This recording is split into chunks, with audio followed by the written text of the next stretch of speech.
4 দিন ব্যাপী বিশাল তাফসীরুল কোরআনের প্রোগ্রাম। স্থান হচ্ছে দুর্গাপুর ঈদগাহ ময়দান, মধুপুর, টাঙ্গাইল। টাঙ্গাইলের লোকজন অনেক ভদ্র, অনেক ভালো। ইন্নাল হামদালিল্লাহ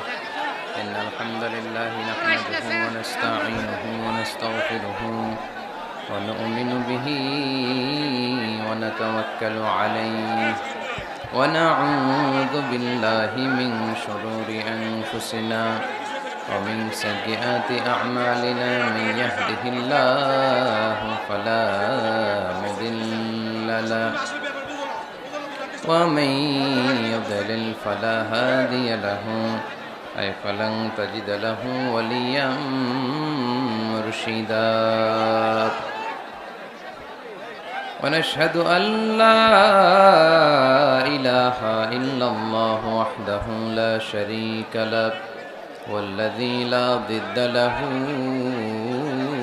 ولا ند له لا مثل له ولا مثيل له لا وزير له ولا كفيل له لا شبه له ولا شبيه له لا ولد له ولا والد له وهو الواحد الفرد الصمد لم يلد ولم يولد ولم يكن له كفوا أحد ونشهد أن سيدنا ونبينا وحبيبنا وبشيرنا ونذيرنا وطبيبنا وطبيب أرواحنا وحبيبنا وحبيب ربنا محمدا عبد الله ورسوله أرسله بالحق بشيرا ونذيرا وداعيا إلى الله بإذنه وسراجا منيرا أما بعد فقد قال الله تعالى في كلامه المجيد وفي فرقانه الحميد أعوذ بالله من الشيطان الرجيم بسم الله الرحمن الرحيم إنما يعمر مساجد الله من آمن بالله واليوم الآخر وأقام الصلاة وآتى الزكاة ولم يخش إلا الله فعسى أولئك أن يكونوا من المهتدين إن الله وملائكته يصلون على النبي يا أيها الذين آمنوا صلوا عليه وسلموا تسليما اللهم صل على محمد وعلى آل محمد كما صليت على إبراهيم وعلى آل إبراهيم إنك حميد مجيد اللهم بارك على محمد وعلى آل محمد كما باركت على إبراهيم وعلى آل إبراهيم إنك حميد مجيد আপনারা সবাই কেমন আছেন? আলহামদুলিল্লাহ, আমিও ভালো আছি। আমাদেরকে ভালো রাখে কে? সুস্থ রাখে কে? সকল প্রশংসার মালিক কে? সকল ক্ষমতার উৎস কে? কেউ যেটা পারে না পারে কে? কেউ যেটা দেখে না দেখে কে? সে আল্লাহর জন্য আমরা পড়ব কালিমাতুশ শুকর, আলহামদুলিল্লাহ। সবাই পড়ি রব্বানা লাকাল হামদ হামদান কাসীরান তাইয়্যিবান মুবারাকান ফীহি ইয়া রাব্বি লাকাল হামদু কামা ইয়ানবাগি লিজালালি ওয়াজহিকা ওয়া আযীমি সুলতানিকা লাকাল হামদু বিল ঈমান লাকাল হামদু বিল ইসলাম লাকাল হামদু বিল কুরআন। আমরা প্রশংসা করলাম কার? সব সময় প্রশংসা করব কার? খাওয়ার সময়, ঘুমানোর সময়, বিশৃঙ্খলা করার সময় করব না? একটু করেন না, করবেন? এই যে করতেছে এদিকে,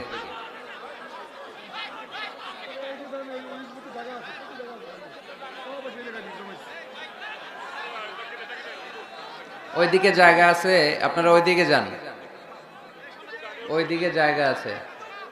প্রতিটা মাহফিলেই এই দুই দিকে লোকজন খুব ভিড় করে কাছ থেকে দেখার জন্য, তাই না? দেখতে চায় সবাই, তাই না? কথা শুনে মন ভরে না?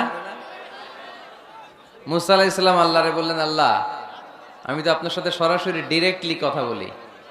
ওয়া কাল্লামাল্লাহু মুসা তাকলিমা, without any media, without any ভায়া।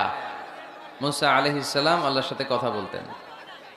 তো পৃথিবীর কেউ তো আর আল্লাহর কথাটা শুনতে পায় না, আওয়াজটা শুনতে পায় না, শুধু মুসা আলাইহিস সালাম শুনতে পায়। তো মুসা আলাইহিস সালাম মনে মনে ভাবে, আল্লাহ তাআলার কথার আওয়াজ এত সুন্দর, না জানি আল্লাহ দেখতে কত সুন্দর। এজন্য আল্লাহ তাআলার কাছে আবেদন করলেন, আল্লাহ দেখতে চাই, আমি আপনাকে দেখতে চাই। আল্লাহ বললেন, লান তারানি, দেখা যাবে না। দেখা যায়? আল্লাহ তাআলাকে দেখা যায়? তিনি দৃষ্টির আয়ত্তে নন, দৃষ্টি তার আয়ত্তে, ঠিক কিনা? খেয়াল করে বুঝেন, তিনি দৃষ্টির আয়ত্তে নন, দৃষ্টি তার আয়ত্তে। কোন দৃষ্টি দিয়ে তাকে সীমায়িত করা যায় না। তো এই জন্য দেখতে চায় মানুষ, এটা স্বাভাবিক।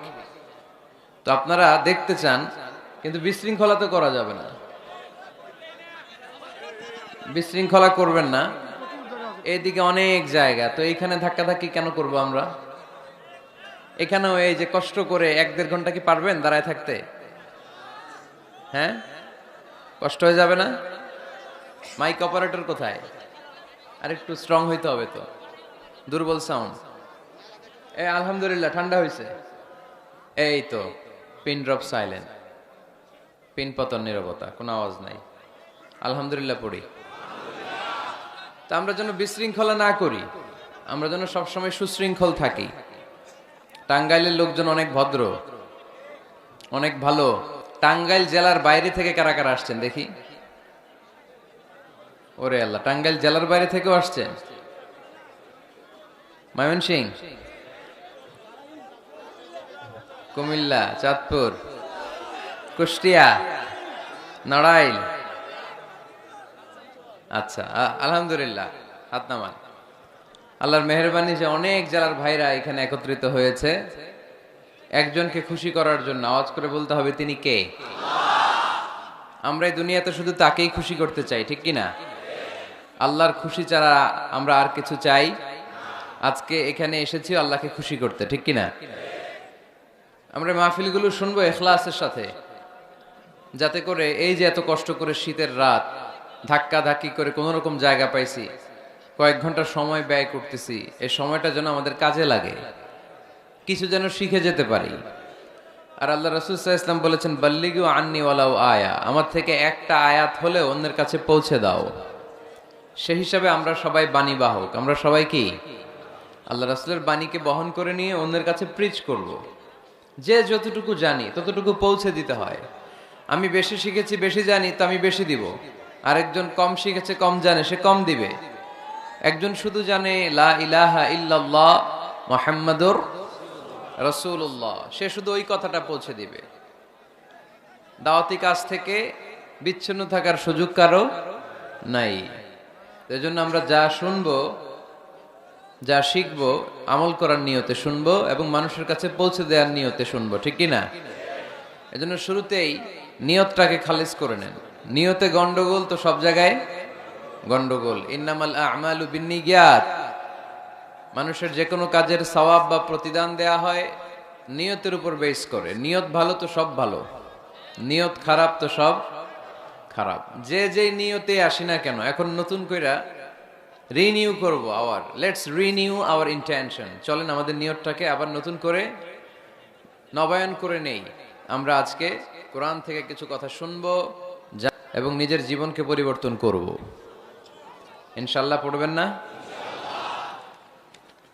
4 দিন ব্যাপী বিশাল তাফসীরুল কোরআনের প্রোগ্রাম। স্থান হচ্ছে দুর্গাপুর ঈদগাহ ময়দান, মধুপুর, টাঙ্গাইল। এটা দুর্গাপুর না? হিন্দুরা ছিল নাকি আগে? ছিল। এ কারণেই সেটার প্রভাবে এরকম অনেক জায়গা আছে হিন্দুদের নামে আমরা দিয়ে দিছি, কারণ আমরা মুসলমান, আমাদের কলিজাটা এত বড়, ঠিক কিনা? কত জায়গা যে বাংলাদেশে আছে হিন্দুদের নামে, কোনো অসুবিধা নাই। আমরা শান্তিতে থাকতে চাই। সাম্প্রদায়িক সম্প্রীতির একটা মডেল বাংলাদেশ। আমরা যখন তাফসির মাহফিল করি, ওরা তখন ঢোল বাজায় না, মন্দিরে ঘন্টা বাজায় না। আবার ওদের যখন পূজা মণ্ডপে পূজা চলে, আমরা আবার তাফসির করে এদের ডিস্টার্ব করি না, ঠিক কিনা? গোটা বিশ্বে এক নজিরবিহীন দেশ বাংলাদেশ, সাম্প্রদায়িক সম্প্রীতির দেশ। ওদের যখন পূজা হয় আমরা মন্দির পাহারা দেই, ঠিক কিনা? ওদেরও ওদের ধর্মকর্ম পালনের অধিকার আছে। আল্লাহ রাসূল সাল্লাল্লাহু আলাইহি ওয়াসাল্লাম সব ধর্মের লোকদেরকে একসাথে থাকার সুযোগ করে দিয়েছেন। আল্লাহ রাসূল সাল্লাল্লাহু আলাইহি সাল্লাম মদিনাতে যে ছিলেন, ওখানে যে শুধু মুসলমানরাই ছিল এমনটা নয়। ওই সোসাইটিতে খ্রিস্টান ছিল। কি ছিল? ইহুদি ছিল, পৌত্তলিক ছিল। তাদের সবাইকে নিয়ে বিষ্ণু ইসলাম একটা চার্টার করেছেন। ইতিহাসে এটাকে বলে দ্য মদিনা চার্টার, মদিনা সনদ। শান্তিতে থাকার কিভাবে চুক্তি করতে হয়, চার্টার তৈরি করতে হয়, সনদ করতে হয়, গোটা বিশ্ববাসীকে চোখে আঙ্গুল দিয়ে শিখিয়ে গেছে মুহাম্মদ সাল্লাল্লাহু আলাইহি ওয়াসাল্লাম। শান্তির পয়গাম নিয়ে এসেছেন। সব সময় শান্তি প্রতিষ্ঠার চেষ্টা করতেন, হাঙ্গামা বাজাতেন না কোথাও। ইভেন যুদ্ধের ময়দানেও ক্ষয়ক্ষতি যাতে কম হয়, he used to try to minimize the destruction in war. যুদ্ধের ময়দানে ডিস্ট্রাকশন কিভাবে কমানো যায় চেষ্টা করতেন। আক্রমণ করবেন, কিন্তু আক্রমণ করার আগে সৈন্যবাহিনীকে বলতেন, খবরদার এই খ্রিস্টানদের, এই ইহুদিদের শিশু বাচ্চাদেরকে মেরো না তোমরা।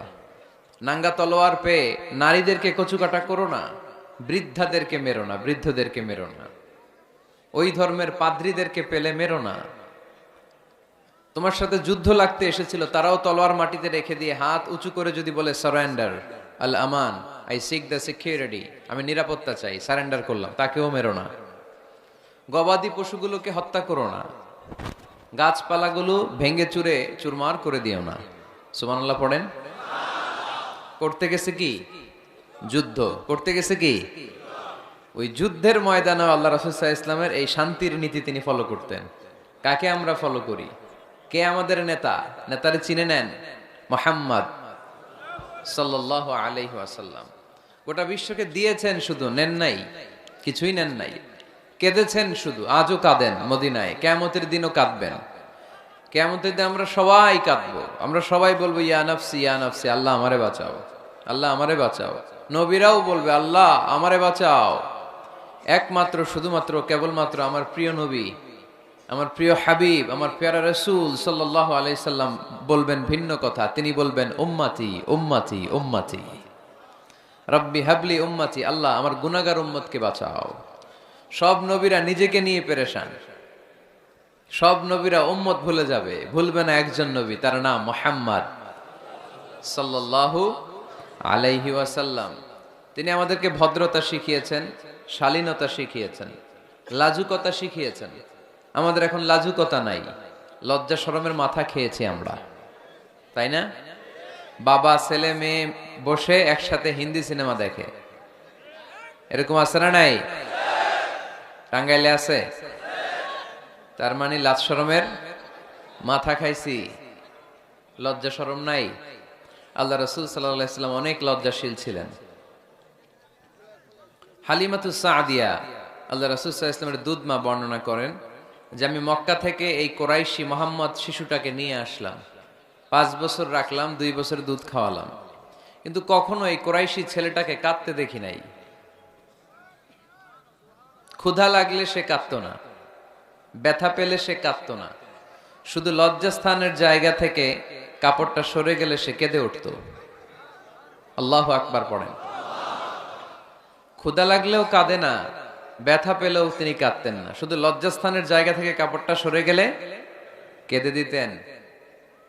আল্লাহ তাআলা আমাদেরকে সালাত দিয়েছিলেন 50 ওয়াক্ত। কয় ওয়াক্ত? এখন পড়ি কয় ওয়াক্ত? তো 50 ওয়াক্ত মেরাজের রাতে নামাজ নিয়ে যখন নামতেছেন, মুসা আলাইহিস সালাম বললেন, আল্লাহ আপনাকে কি দিলেন গিফট? আল্লাহ নবী সাল্লাল্লাহু আলাইহি ওয়াসাল্লাম বললেন, আমাকে গিফট হিসেবে দিয়েছে 50 ওয়াক্ত নামাজ। কয় ওয়াক্ত? 50 ওয়াক্ত। মুসা আলাইহিস সালাম বলে, সর্বনাশ, বলেন কি 50 ওয়াক্ত পড়বে না? আমি তো আপনার আগে দুনিয়াতে নবী হিসেবে এসেছিলাম, আমার ফিল্ড ওয়ার্কের এক্সপেরিয়েন্স আছে, উম্মত চড়াইয়া খাইছি তো আমি জানি পড়বে না। আপনি যে দেখেন কমায় আনা যায় কিনা। পড়ি নাকি আমরা? 5 ওয়াক্ত তো পড়ি না, ঠিক কিনা?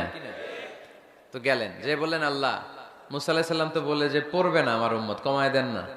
আল্লাহ 5 ওয়াক্ত কমায়া 45 ওয়াক্ত দিলেন। আবার নেমে আসলেন কত? 45। মুসা আলাইহিস সালাম বলে, আবার যান, আবার পড়বে না, পড়বে না, কমায় নেন, ভালো হবে। আবার গেলেন, আবার 5 কম। আবার আসলেন, সাইয়েদনা মুসা আলাইহিস সালাম বললেন, আবার যান, পড়বে না। আবার গেলেন, 9 বারে 5 নং 45 ওয়াক্ত কমায় দিয়া রাখলেন কয় ওয়াক্ত? 5 ওয়াক্ত নিয়ে আল্লাহর হাবিব ফিরে আসতেছেন। মুসা আলাইহিস সালাম বললেন, কি অবস্থা? কয় রাকাত? কয় ওয়াক্ত? আল্লাহর হাবিব বললেন, এবার দিছে 5 ওয়াক্ত। মুসা আলাইহিস সালাম বললেন, এটাও পড়বে না, ঠিক কিনা? এটাও পড়বে না, কমায় নিয়ে আসেন। এবার আল্লাহ রাসূল সাল্লাল্লাহু আলাইহি ওয়াসাল্লাম বলতে আরম্ভ করলেন, কি বলেন, 9 বার গেলাম, আর কত যাওয়া যায়? আর পারুম না, লজ্জা লাগে, আমার শরম লাগে। সহিহ বুখারীতে এই কথাটাই এসেছে, আস্তাহি মির রাব্বি, আমার এবার লজ্জা লাগে যেতে। শরম বলেও তো একটা কথা আছে। কয়বার যাওয়া যায় আল্লাহর কাছে? সুবহানাল্লাহ পড়ে। লাজুকতা কাকে বলে তিনি শিখিয়েছেন।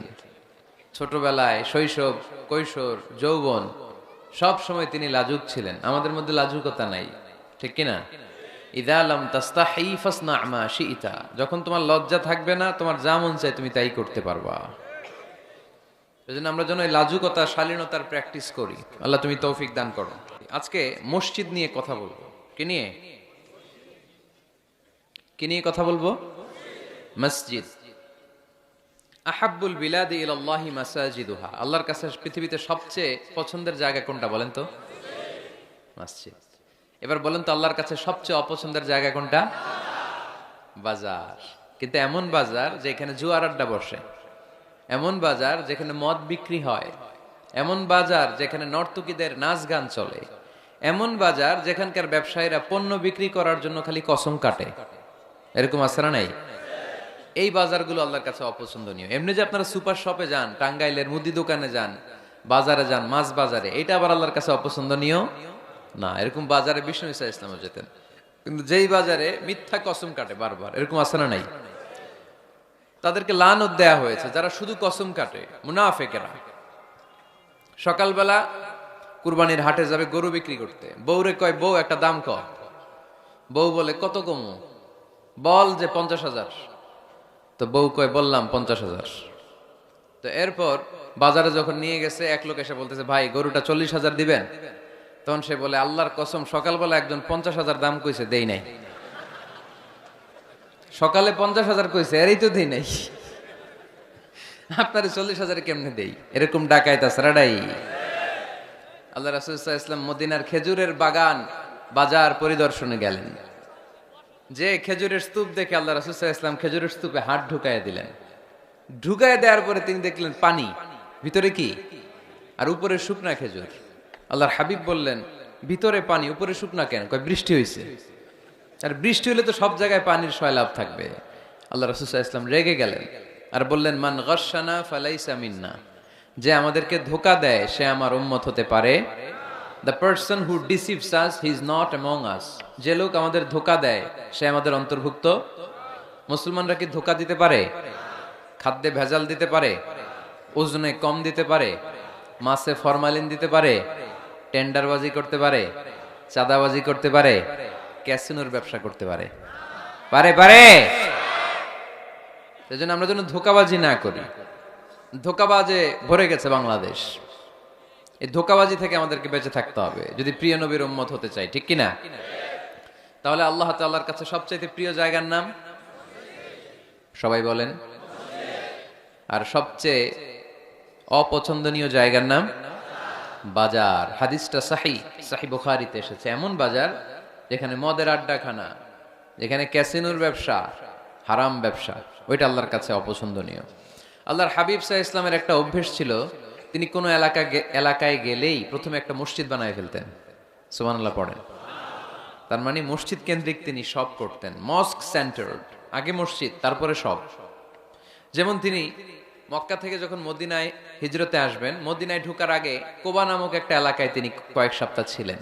ওখানে এই 2 সপ্তাহের ব্যবধানে একটা মসজিদ বানায় ফেলছেন, মসজিদে কোবা। মসজিদের নাম কি?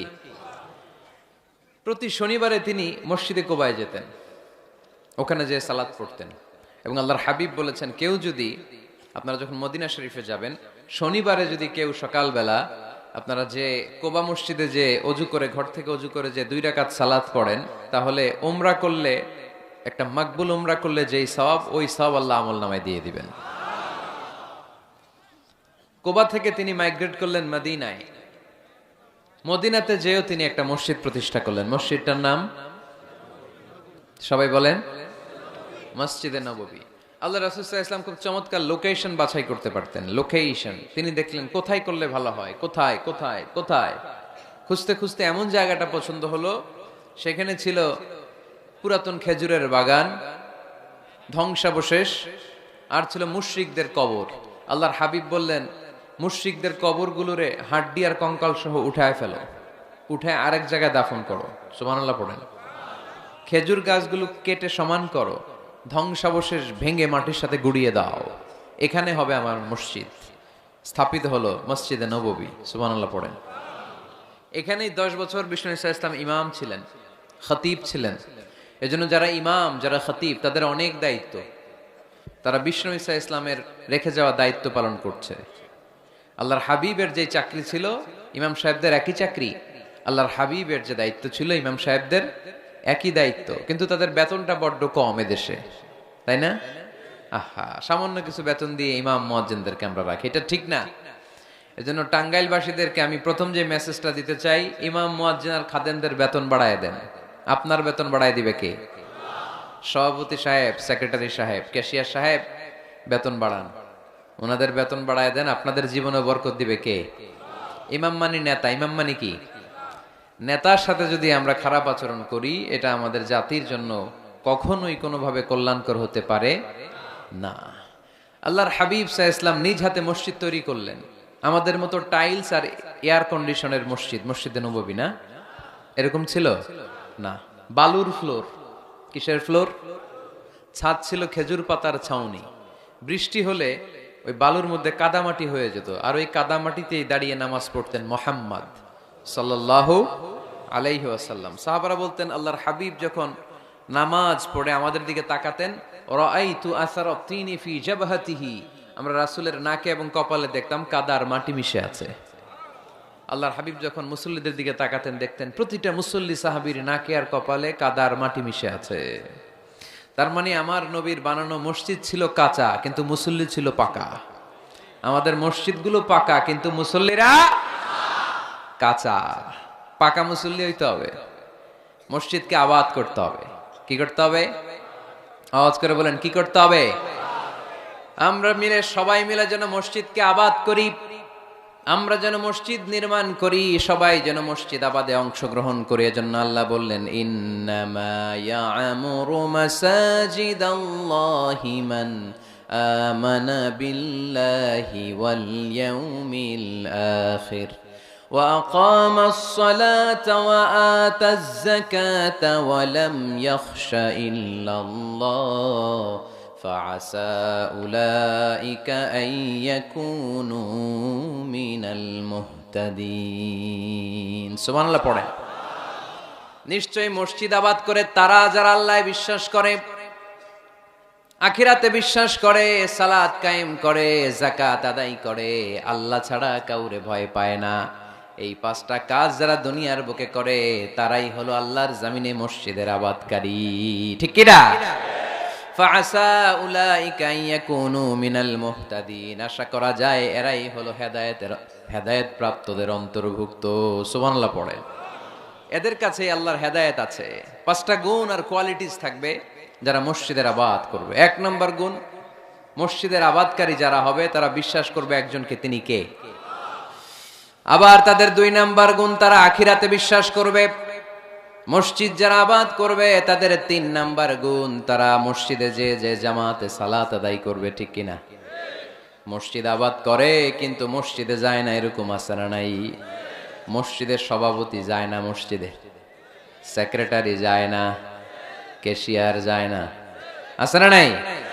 তো এটা কি আবাদ করলেন আপনি? আপনি সভাপতি, আপনার তো আরো আগে যাওয়া দরকার, যাবেন মসজিদে। আপনি সেক্রেটারি, আপনি যাবেন মসজিদে, যাবেন যে নামাজ পড়বেন। আপনি ক্যাশিয়ার, কোষাধ্যক্ষ, যান না কেন আপনি মসজিদে? আপনি যদি মসজিদ আবাদকারী হতে চান, রব্বে কারিমের খাতায় মসজিদ আবাদকারীদের সাথে নিজের নামটা টুকে নিতে চান, তাহলে মসজিদে যান। ঠিক কি না? এজন্য আল্লাহ বললেন মসজিদ আবাদকারী তারা যারা আল্লাহর উপর ঈমান আনে, আখিরাতের প্রতি ঈমান আনে, তারা মসজিদে যায়। মসজিদে যে সালাত কায়েম করে। কি করে? সালাতে কায়েম করো, হো সালাতে কায়েম করো, হবে সম্মানী তুমি, হবে জান্নাতি তুমি, হবে সম্মানী তুমি, হবে জান্নাতি তুমি, দিবে কাল হাসরে শীতল ছায়া আরশে আজিম, রব্বিয়াল আলা রব্বিয়াল আযীম, রব্বিয়াল আলা রব্বিয়াল আযীম। সুবহানাল্লাহ পড়েন। আউয়ালু মা ইউহাসাবু বিহিল আবদু ইয়াউমাল কিয়ামাতি আস-সালাহ, কিয়ামতের দিন সর্বপ্রথম যে জিনিসটার হিসাব আল্লাহ নেবেন সেটা কি? সালাত। কুরবানির গোশতের সাথে যেটা খায়, তাই না? সালাত মানে নামাজ। এই নামাজের হিসেবটা সর্বপ্রথম আমাদের কাছ থেকে চাইবে কে? আপনার আমলনামার এই হিসেব যদি আপনার জন্য কিয়ামতের দিন সহজ হয়ে যায়, পুরো আমলনামাটারে সহজ করে দিবে কে? আর এই সালাতের হিসাবে যদি গন্ডগোল লাগে, সব গন্ডগোল লাগায় দিবে কে?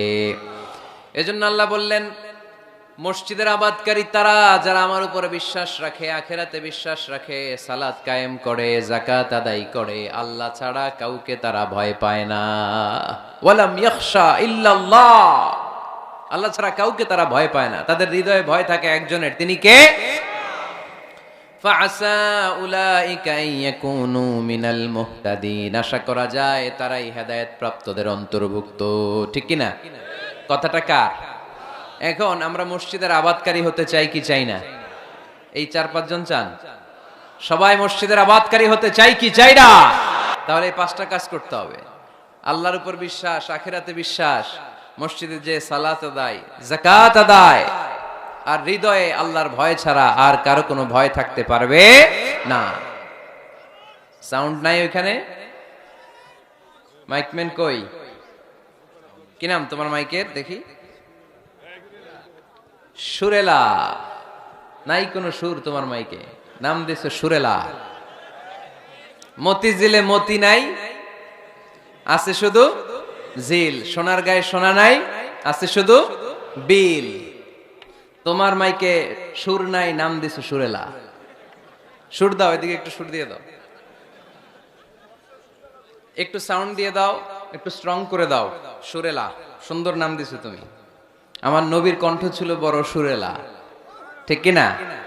রাসূল সাল্লাল্লাহু আলাইহি ওয়াসাল্লামের কণ্ঠের তেলাওয়াত শুনে কাফের মুশরিকগুলো পাগল হয়ে যেত, অস্থির হয়ে যেত, এত সুন্দর কণ্ঠ কি করে হয়। এবং রাতের বেলা লুকিয়ে লুকিয়ে আল্লাহর হাবিবের তেলাওয়াত শুনতে যেত। সুবহানাল্লাহ পড়বেন না? হইছে? সুরেলা হইছে? হইছে, আলহামদুলিল্লাহ। তাহলে আমরা সবাই মসজিদ আবাদ করতে চাই। টাঙ্গাইলের ভাইরা আজকে আমাকে বললো যে মসজিদ নাকি আজকে আপনারা আবাদ করবেন। রাজি আছেন তো সবাই? খেয়াল রাখবেন, ইসলামে মসজিদ এটা সবার নাকি আওয়ামী লীগের, বিএনপির, জাতীয় পার্টির, জামাত ইসলাম, পীরের মুরিদ, তাবলীগের ভাই? কাদের? চিল্লায় বলেন কাদের? অনেক জায়গায় দেখেন মসজিদ বানায় আহলে হাদিস জামে মসজিদ। কেন? আহলে হাদিস জামে মসজিদ হবে কেন? আবার অনেক জায়গায় হানাফি জামে মসজিদ কেন? সমস্যা কি আপনাদের? ভাগ করেন কেন? আল্লাহ রাসূল আসছে মিলাইতে, আমরা খালি কোপায়া কোপায়া ভাগ করে দেই। না, ভাগ করবেন না, সবাইরে সব মসজিদে ঢুকতে দিবেন। আহলে হাদিসের ভাইরা হানাফি ভাইদের সাথে মসজিদে সালাত পড়বে, হানাফি মাযহাব যারা মানে তারা আহলে হাদিসের ভাইদের সাথে সালাত আদায় করবে। ঠেলাঠেলি আছে? কাবা ঘরের সামনে কেউ এইভাবে বুকে বাঁধে আল্লাহু আকবার, এইভাবে দেখছেন না? কেউ এইভাবে, আবার হানাফিরা এইভাবে। মালিকিদের কিছু লোক আছে এরা বাঁধেই না, ছেড়ে রাখছে, কি করবি কর, বাঁধনো না এইভাবে। হ্যাঁ, করে কিছু করারও নাই, এরা ছেড়ে দিয়ে নামাজ পড়ে। তো আল্লাহর ঘর এখানে, প্রতিটা নবীর পদ ধুলি লেগেছে যেই মক্কায়, প্রিয় হাবিবের শ্বাস প্রশ্বাস এখনো মিশে আছে এই কাবা ঘরে। আল্লাহর ঘর কাবা বাইতুল্লাহ, ওখানে দাঁড়িয়ে কেউ এখানে কেউ এখানে কেউ এখানে, কেউ বাদেই না, কেউ আমিন জোরে কেউ আসতে। কোনো ঠেলাঠেলি আছে? তো বাংলাদেশে ঠেলাঠেলিটা আনলো কে? কেন এই ঠেলাঠেলিটা করেন? কথা কি বুঝেন? ঠেলাঠেলির দিন শেষ, ঐক্য গড়ার বাংলাদেশ। চিল্লায় বলো ঠিক কিনা? আমরা ঐক্য চাই। অনেক ভুল বুঝানো হয়েছে আমাদেরকে, অনেক ন্যারো মাইন্ডেড বানিয়ে রাখা হয়েছে। সংকীর্ণতার দিন শেষ, পরিবর্তন হতে শুরু করেছে। মানুষ এখন অনেক চালাক। জনগণের ধোকা দেওয়া, তাওহীদপন্থী মুসলমানদের গোজামিল দিয়ে বুঝ দেওয়ার দিন শেষ। জোরে বলেন ঠিক কিনা? যেটা বলবেন কোরআন সুন্নাহর আলোকে বলবেন। ইসলাম এসেছে মিলানোর জন্য, তা আপনি পিস পিস করেন কেন? আল্লাহ আপনার পিস পিস করে ফেলবে। সবাই ভাই ভাই, মসজিদ সবার। ৬০ জন খ্রিস্টান পাদ্রী নাজরান থেকে এসেছে আল্লাহর হাবিবের সাথে দেখা করতে। জায়গা নাই, কই বসতে দিবে? কোনো জায়গা না পেয়ে ৬০ জন খ্রিস্টানের জন্য আল্লাহর হাবিব সাল্লাল্লাহু আলাইহি ওয়াসাল্লাম মসজিদে নববীর দরজা খুলে দিয়ে খ্রিস্টানদেরকে মসজিদে ঢুকতে দিয়েছেন। মসজিদে নববীতে খ্রিস্টান ঢুকতে পারে, আর আমাদের আহলে হাদিস মসজিদে হানাফি ভাইরা ঢুকতে পারে না। হানাফি ভাইদের মসজিদে আহলে হাদিসের ভাইরা ঢুকতে পারে না। এটা আপনি পেয়েছেন কোথায়? কেন করেন এগুলো? বাদ দিয়ে দেন। আমরা সবাই এক। চিল্লায় বলেন ঠিক কিনা? আপনারা কি ঐক্য চান নাকি কিলাকিলি করবেন? আমরা কিলাকিলি চাই, বিভেদ চাই, হিংসা চাই, আর কোন ঝগড়া মারামারি চাই? আমরা চাই ঐক্য। চিল্লায় বলেন কি চাই? আল্লাহ তুমি ঐক্য প্রতিষ্ঠার তৌফিক আমাদেরকে দান করো। আরো জোরে বলি আমিন। এজন্য আল্লাহ বললেন ইন্নামা ইয়ামুরু মাসাজিদাল্লাহ, যারা আল্লাহয় বিশ্বাসী, নামাজ পড়ে, যাকাত দেয়, আল্লাহরে ভয় করে, তারাই মসজিদের আবাদ করে। উমরানুল মাসাজিদ, কেমন করে মসজিদের আবাদ করবেন? ১ নাম্বার, মসজিদ নির্মাণের মাধ্যমে মসজিদের আবাদ হয়। ঠিক কিনা? আল্লাহর হাবিব বললেন মান বানা লিল্লাহি বাইতান মিন মালিহি বানাল্লাহু লাহু বাইতান ফিল জান্নাহ। নিজের অর্থ ব্যয় করে যে দুনিয়ার বুকে মসজিদ বানায়া দেয়, আল্লাহ তার জন্য জান্নাতে ঘর বানায়া দেয়। ইন্না মিম্মা ইয়ালহাকু আল মুমিনু মিন হাসানাতিহি বা'দা মাউতিহি, মৃত্যুর পরে কোন মানুষ যে সওয়াবগুলো অটোমেটিক সব সময় ধারাবাহিকভাবে পেতে থাকে, তার মধ্যে একটা হচ্ছে দুনিয়াতে সে যদি কোনো মসজিদ বানিয়ে যায়, তার পার্সেন্টেজ সওয়াব যতদিন এই পৃথিবী থাকবে ততদিন আপনার আমল নামায় ওই সওয়াবের পার্সেন্টেজ পাঠিয়ে দিবে কে? তার মানে মসজিদ আবাদের ১ নাম্বার পদ্ধতি মসজিদ বানানো। মসজিদ আবাদের ২ নাম্বার পদ্ধতি বারবার মসজিদে যাওয়া, মসজিদে যে জামাতে সালাত আদায় করা। মসজিদের সাথে সম্পর্কের দরকার আছে না নাই? মসজিদে যে জামাতে সালাত আদায় করা। সালাতুল জামাআ তাফদুলু সালাতাল ফাযি বি২৭ দারাজা। একা নামাজ পড়লে যেই সওয়াব, মসজিদে যে জামাতে পড়লে ২৭ গুণ সওয়াব হয়ে যায়। এজন্য জামাতে সালাত পড়বেন তো।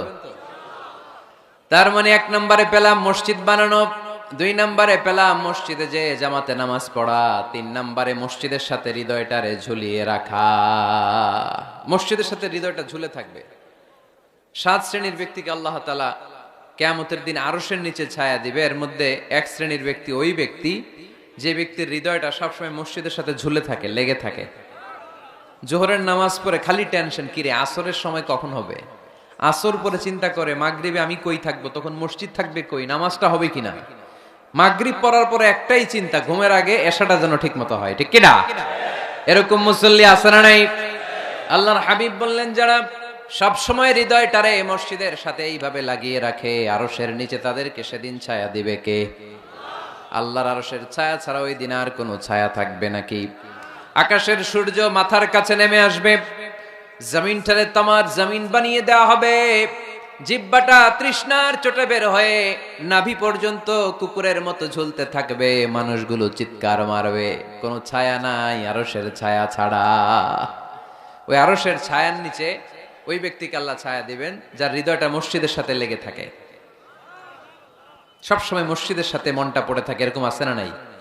মসজিদে বারবার যেতে চায়। মসজিদে যাওয়ার জন্য যতগুলো কদম ফেলবেন, প্রতিটা কদমে আপনার মর্যাদা এক স্ট্যাটাস, এক তলা বাড়ায় দেয় কে? গুনাহগুলো মাফ করে দেয় কে? আবার মসজিদে যদি কোনো দিনই হালাকায় বসেন, আল্লাহর রহমত চারদিক থেকে আপনারে বেষ্টন করে ফেলে, আল্লাহর ফেরেশতারা আপনাদের জন্য দোয়া করতে থাকে। তাহলে মসজিদ আবাদের 1 নাম্বার নমুনা হলো মসজিদ বানানো।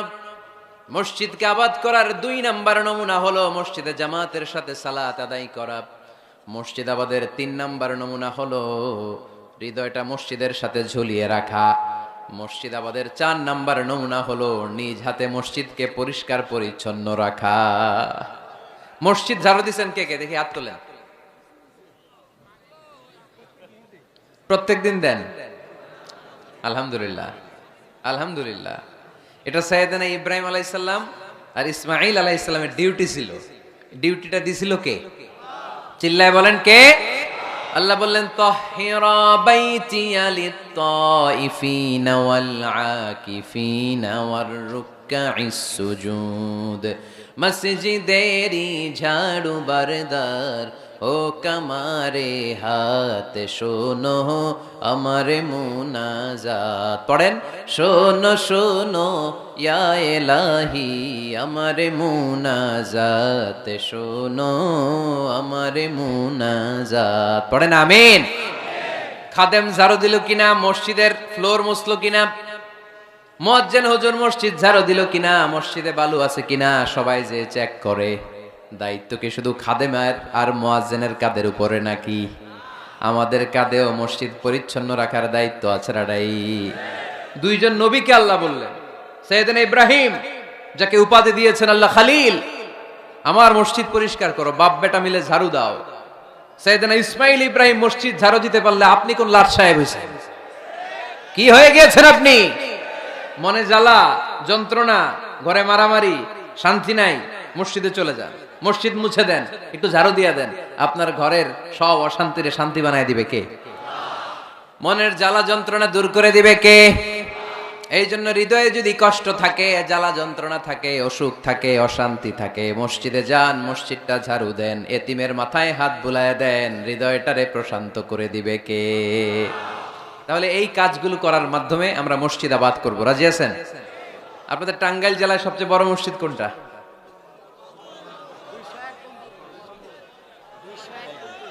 201 গম্বুজ। কই এটা? গোপালপুর। ঝাওয়াইল গোপালপুর। কে করছে এটা? কে বানাইছে? ও, ইসলামিক ফাউন্ডেশনের কর্মকর্তা রফিকুল ইসলাম। কি করে? বেঁচে আছে? আজকের এই মাহফিলের পক্ষ থেকে ওনাকে জানাই সশ্রদ্ধ সালাম। যাবো ইনশাআল্লাহ। তো এরকম ভালো ভালো মসজিদ, সুন্দর মসজিদ বাংলাদেশে হোক, আমরা চাই না? সবাই চান? তো চাই, আওয়াজটা এতটুকু। এরকম সুন্দর মসজিদ এদেশে আরো নির্মিত হোক, চাই কি চাই না? মসজিদে আমরা যাব, মসজিদে আমরা আবাদ করব। মসজিদ নিয়ে আজকে অনেক কথা আছে, কেউ উঠবেন না, মজার কথাগুলো শেষে রেখে দিছি। যারা উঠবেন এদের মিস। উঠবেন না, বসেন।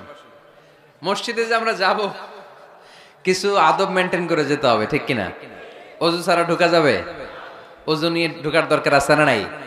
আবার আল্লাহ বললেন ইয়া বানি আদম খুযু জিনাতাকুম ইনদা কুল্লি মাসজিদ। ও বনি আদম, মসজিদে যখন নামাজ পড়তে যাও সবচেয়ে ভালো কাপড়গুলো গায়ে দিয়ে যাও। আদেশটা কার? কিন্তু আমরা যখন মসজিদে ঢুকি সবচেয়ে ছিঁড়া পাড়াটা পয়রা ঢুকি, আছে না নাই? পুরান দুরান ছিঁড়া পাড়া যেটা আর চলে না ওইটা গায়ে দেয়া যায়। আর বিয়ের অনুষ্ঠানে সুন্নাতে খাতনা, পহেলা বৈশাখ, এসো হে বৈশাখ তোমারে আদর করি, 31st নাইটে যখন প্রোগ্রামে যাই, বিশ্ব ভালোবাসা দিবসে যখন ভালোবাসা করতে যাই, তখন সুন্দর সুন্দর পাঞ্জাবি আছে না নাই? তখন নতুন জামা। বিশ্ব ভালোবাসা দিবস আসতেছে, ওইটা কি দিবস? বেহায়া দিবস। আহা, আমার কিশোরগঞ্জে মাহফিল ছিল গত বছর এই ভালোবাসা দিবসের দিন। দেখি সবগুলার হাতে গোলাপ ফুল, গোলাপ ফুল শেষ, পুরো কিশোরগঞ্জের সব গোলাপ ফুল শেষ। ফুলের দোকানে যাই দেখলাম কিচ্ছু নাই, কয় হুজুর গত রাতেই শেষ। বিশ্ব বেহায়া দিবস, এগুলোর সাথে আমাদের কোনো সম্পর্ক নাই। আমাদের সবচেয়ে ভালো জামাটা আমরা মসজিদে পরে যাব। আমরা দুনিয়ার কাউরে দেখাতে চাই না, আমরা যা করি দেখাতে চাই একজনকে, তিনি কে? তাহলে মসজিদের প্রথম আদব ওযু করে ঢুকবো। 2 নাম্বার আদব সবচাইতে ভালো জামাটা গায়ে দিয়ে মসজিদে ঢুকবো। 3 নাম্বার ঢোকার সময় বাম পা দিয়ে ঢুকবো। কোন পা? আর বের হওয়ার সময় বিশ্বনবী বললেন মসজিদে যখন ঢুকবে এই দোয়াটা পড়ো, আউযু বিল্লাহিল আযীম ওয়া বিওয়াজহিল কারীম ওয়া সুলতানিহিল কদীম মিনাশ শাইতানির রাজীম। এই 4টা শব্দ দিয়ে এই দোয়াটা যে পড়বে, এই দোয়াটা পড়ার সাথে সাথে শয়তান চিৎকার মারে আর ঘোষণা দেয়, আজকের দিনের জন্য আমার ওয়াসওয়াসা থেকে তুই মুক্ত হয়ে গেলি। আফসোস করে শয়তান বলে, তোরে তো আর কিছু করা গেল না, তোর উপরে আর কোনো খবরদারি নাই, আজকে সারা দিনের জন্য তোর রবের কাছ থেকে তুই প্রোটেকশন পেয়ে গেলি। আজকে শেষ, কালকে ধরবো তরে, কালকে ধরবো, আজকে শেষ। এই জন্য এই দোয়াটা পড়বেন, আউযু বিল্লাহিল আযীম ওয়া বিওয়াজহিল কারীম ওয়া সুলতানিহিল কদীম মিনাশ শাইতানির রাজীম। এই রেকর্ড হইতেছে, ইউটিউবে শুনে নিন, এটা পড়বেন। এরপরে নবীর একটা সালাম দিবেন, আসসালামু আলাইকা আইয়ুহান নবী ওয়া রাহমাতুল্লাহি ওয়া বারাকাতুহু। তারপরে ডান পা দিয়ে ঢুকবো আমরা। মসজিদে ঢোকার সময় কোন পা? সবাই বলেন আরো জোরে, মনে থাকবে, ভুল হবে না তো? আর ডান পা দিয়ে পড়বো, আল্লাহুম্মা ইফতাহলি আবওয়াবা রাহমাতিক, ও আল্লাহ তোমার রহমতের দরজা আমার জন্য খুলে দাও। পড়েন আমিন। আর যখন বের হব তখন বাম পা দিয়ে বেরোবো। কোন পা? সবাই বলেন, মনে থাকবে? ছেলে মেয়েদেরকে শিখানো যাবে? বাচ্চারা কি শিখাবেন? ঢোকার সময়, বের হওয়ার সময়, ঢোকার সময়, বের হওয়ার সময়। আর বের হওয়ার সময় পড়ব, আল্লাহুম্মা ইন্নী আসআলুকা মিন ফাদলিক, আল্লাহ আমি আপনার কাছে ফদল চাই। ঢোকার সময় রহমত চাই, বের হওয়ার সময় ফদল। ফদল মানে রিজিক। রিজিক কি মসজিদে থাকে না মসজিদের বাইরে? এজন্য আল্লাহ বলেন, ফাইযা কুদিয়াতিস সালাতু ফান্তাশিরু ফিল আরদি ওয়াবতাগু মিন ফাদলিল্লাহ ওয়াযকুরুল্লাহা কাসীরান লাআল্লাকুম তুফলিহুন। যখন সালাত শেষ হয়ে যায়, জমিনের মধ্যে ছড়িয়ে পড়ো, জমিনে কাজ কর্ম শুরু করে দাও, কর্মচাঞ্চল্যতা দিয়ে জমিনটাকে ভরে তোলো, আর আল্লাহর কাছে ফদল চাও, রিজিক চাও। রিজিকের মালিক কে? তাহলে মসজিদে কি পাওয়া যায়? রহমত। ওই একজন কয় রিজিক, রহমত। মসজিদে কি পাওয়া যায়? সবাই বলেন, এটার ক্লাস মনে করবেন, তাহলে খেয়াল থাকবে। মসজিদের ভিতরে কি পাওয়া যায়? আর বাইরে পাওয়া যায় রিজিক। চিল্লায় বলেন, বাইরে কি পাওয়া যায়? এজন্য ঢোকার সময় রহমত চাবো, বের হওয়ার সময় রিজিক চাবো। ঢোকার সময় ডান পা, বের হওয়ার সময়, মনে থাকবে? আর মসজিদে ঢুকেই 2 রাকাত, ঢুকেই 2 রাকাত। দুখুলুল মসজিদ, তাহিয়াতুল মসজিদ, তাহিয়াতুল উযু, যেই নাম দেন। ওযু করলেই, মসজিদে ঢুকলেই, মনে থাকবে? ভুলে যাবেন তো আপনারা, খেয়াল থাকবে? মসজিদে ঢুকলেই 2 রাকাত পড়তেন বিশ্বনবী মুহাম্মদ সাল্লাল্লাহু। বিশ্বনবী জুমার খুতবা দিচ্ছেন, হঠাৎ এক সাহাবী খুতবা চলাকালীন সময়ে মসজিদে ঢুকেই বসে পড়লেন। বিশ্বনবী বললেন, দাঁড়াও। নিজের খুতবা বন্ধ করে দিয়ে সাহাবীরে বললেন, দাঁড়াও, 2 রাকাত পড়েছ নাকি? সাহাবী বলে, পড়ি নাই। বিশ্বনবী বললেন, তাড়াতাড়ি করে চটজলদি করে 2 রাকাত পড়ে নাও। খুতবা, জুমার খুতবা চলতেছে, খুতবা থামিয়ে দিয়ে খুতবার নিরবিচ্ছিন্নতাকে ভঙ্গ করে আল্লাহর হাবিব সাল্লাল্লাহু আলাইহি ওয়াসাল্লাম 2 রাকাত পড়তে বললেন। এটা খুবই জরুরি, পড়বেন, খুতবা চলাকালীনও পড়বেন। যদিও আমাদের দেশের অনেক জায়গায় এটার সুযোগ দেয় না, বলে যে লাল বাতি জ্বলন্ত অবস্থায় নামাজ পড়া নিষেধ। নিজেরা বানাইছে এই নিষেধ, তো পড়তে না দিলে বারান্দায় পড়েন, যেহেতু খুতবা শোনারও গুরুত্ব আছে। হানাফি মাযহাবে খুতবাটারে ওয়াজিব বলে, খুব গুরুত্ব দেয়, এজন্য বলে যে এটা বেশি গুরুত্বপূর্ণ ওই নামাজের চেয়ে। এটা হচ্ছে ওনাদের দলিল, কিন্তু ওই দলিলটা বেশি শক্তিশালী যে মসজিদে ঢুকেই 2 রাকাত পড়তে হয়, ঠিক কিনা? এজন্য মসজিদে ঢুকেই আমরা 2 রাকাত পড়ব। তাহলে প্রথমে ওযু করে নিলাম, সুন্দর জামা পরলাম, ডান পা দিয়ে মসজিদে ঢুকলাম, ঢুকেই 2 রাকাত পড়লাম। এই সবগুলো আদেশ বিশ্বনবী আমাদের জন্য দিয়েছে, ঠিক কিনা? আবার বিশ্বনবী নিষেধ করেছে কবরের উপর যেন কখনো কেউ মসজিদ না বানায়। লাআনা রাসূলুল্লাহি সাল্লাল্লাহু লাআনাতুল্লাহি আলাল ইয়াহুদ ওয়ান নাসারা ইত্তাখাযু কুবুর আমবিয়াইহিম মাসাজিদা। আল্লাহ তাআলা ইহুদি নাসারাদের উপর লানত দিয়েছে। কি দিয়েছে? লানত। কারণ তারা তাদের নবীদের কবরের উপরে মসজিদ বানায়, ওইখানে নামাজ পড়ে।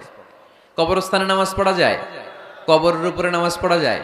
বাংলাদেশে আছে না নাই?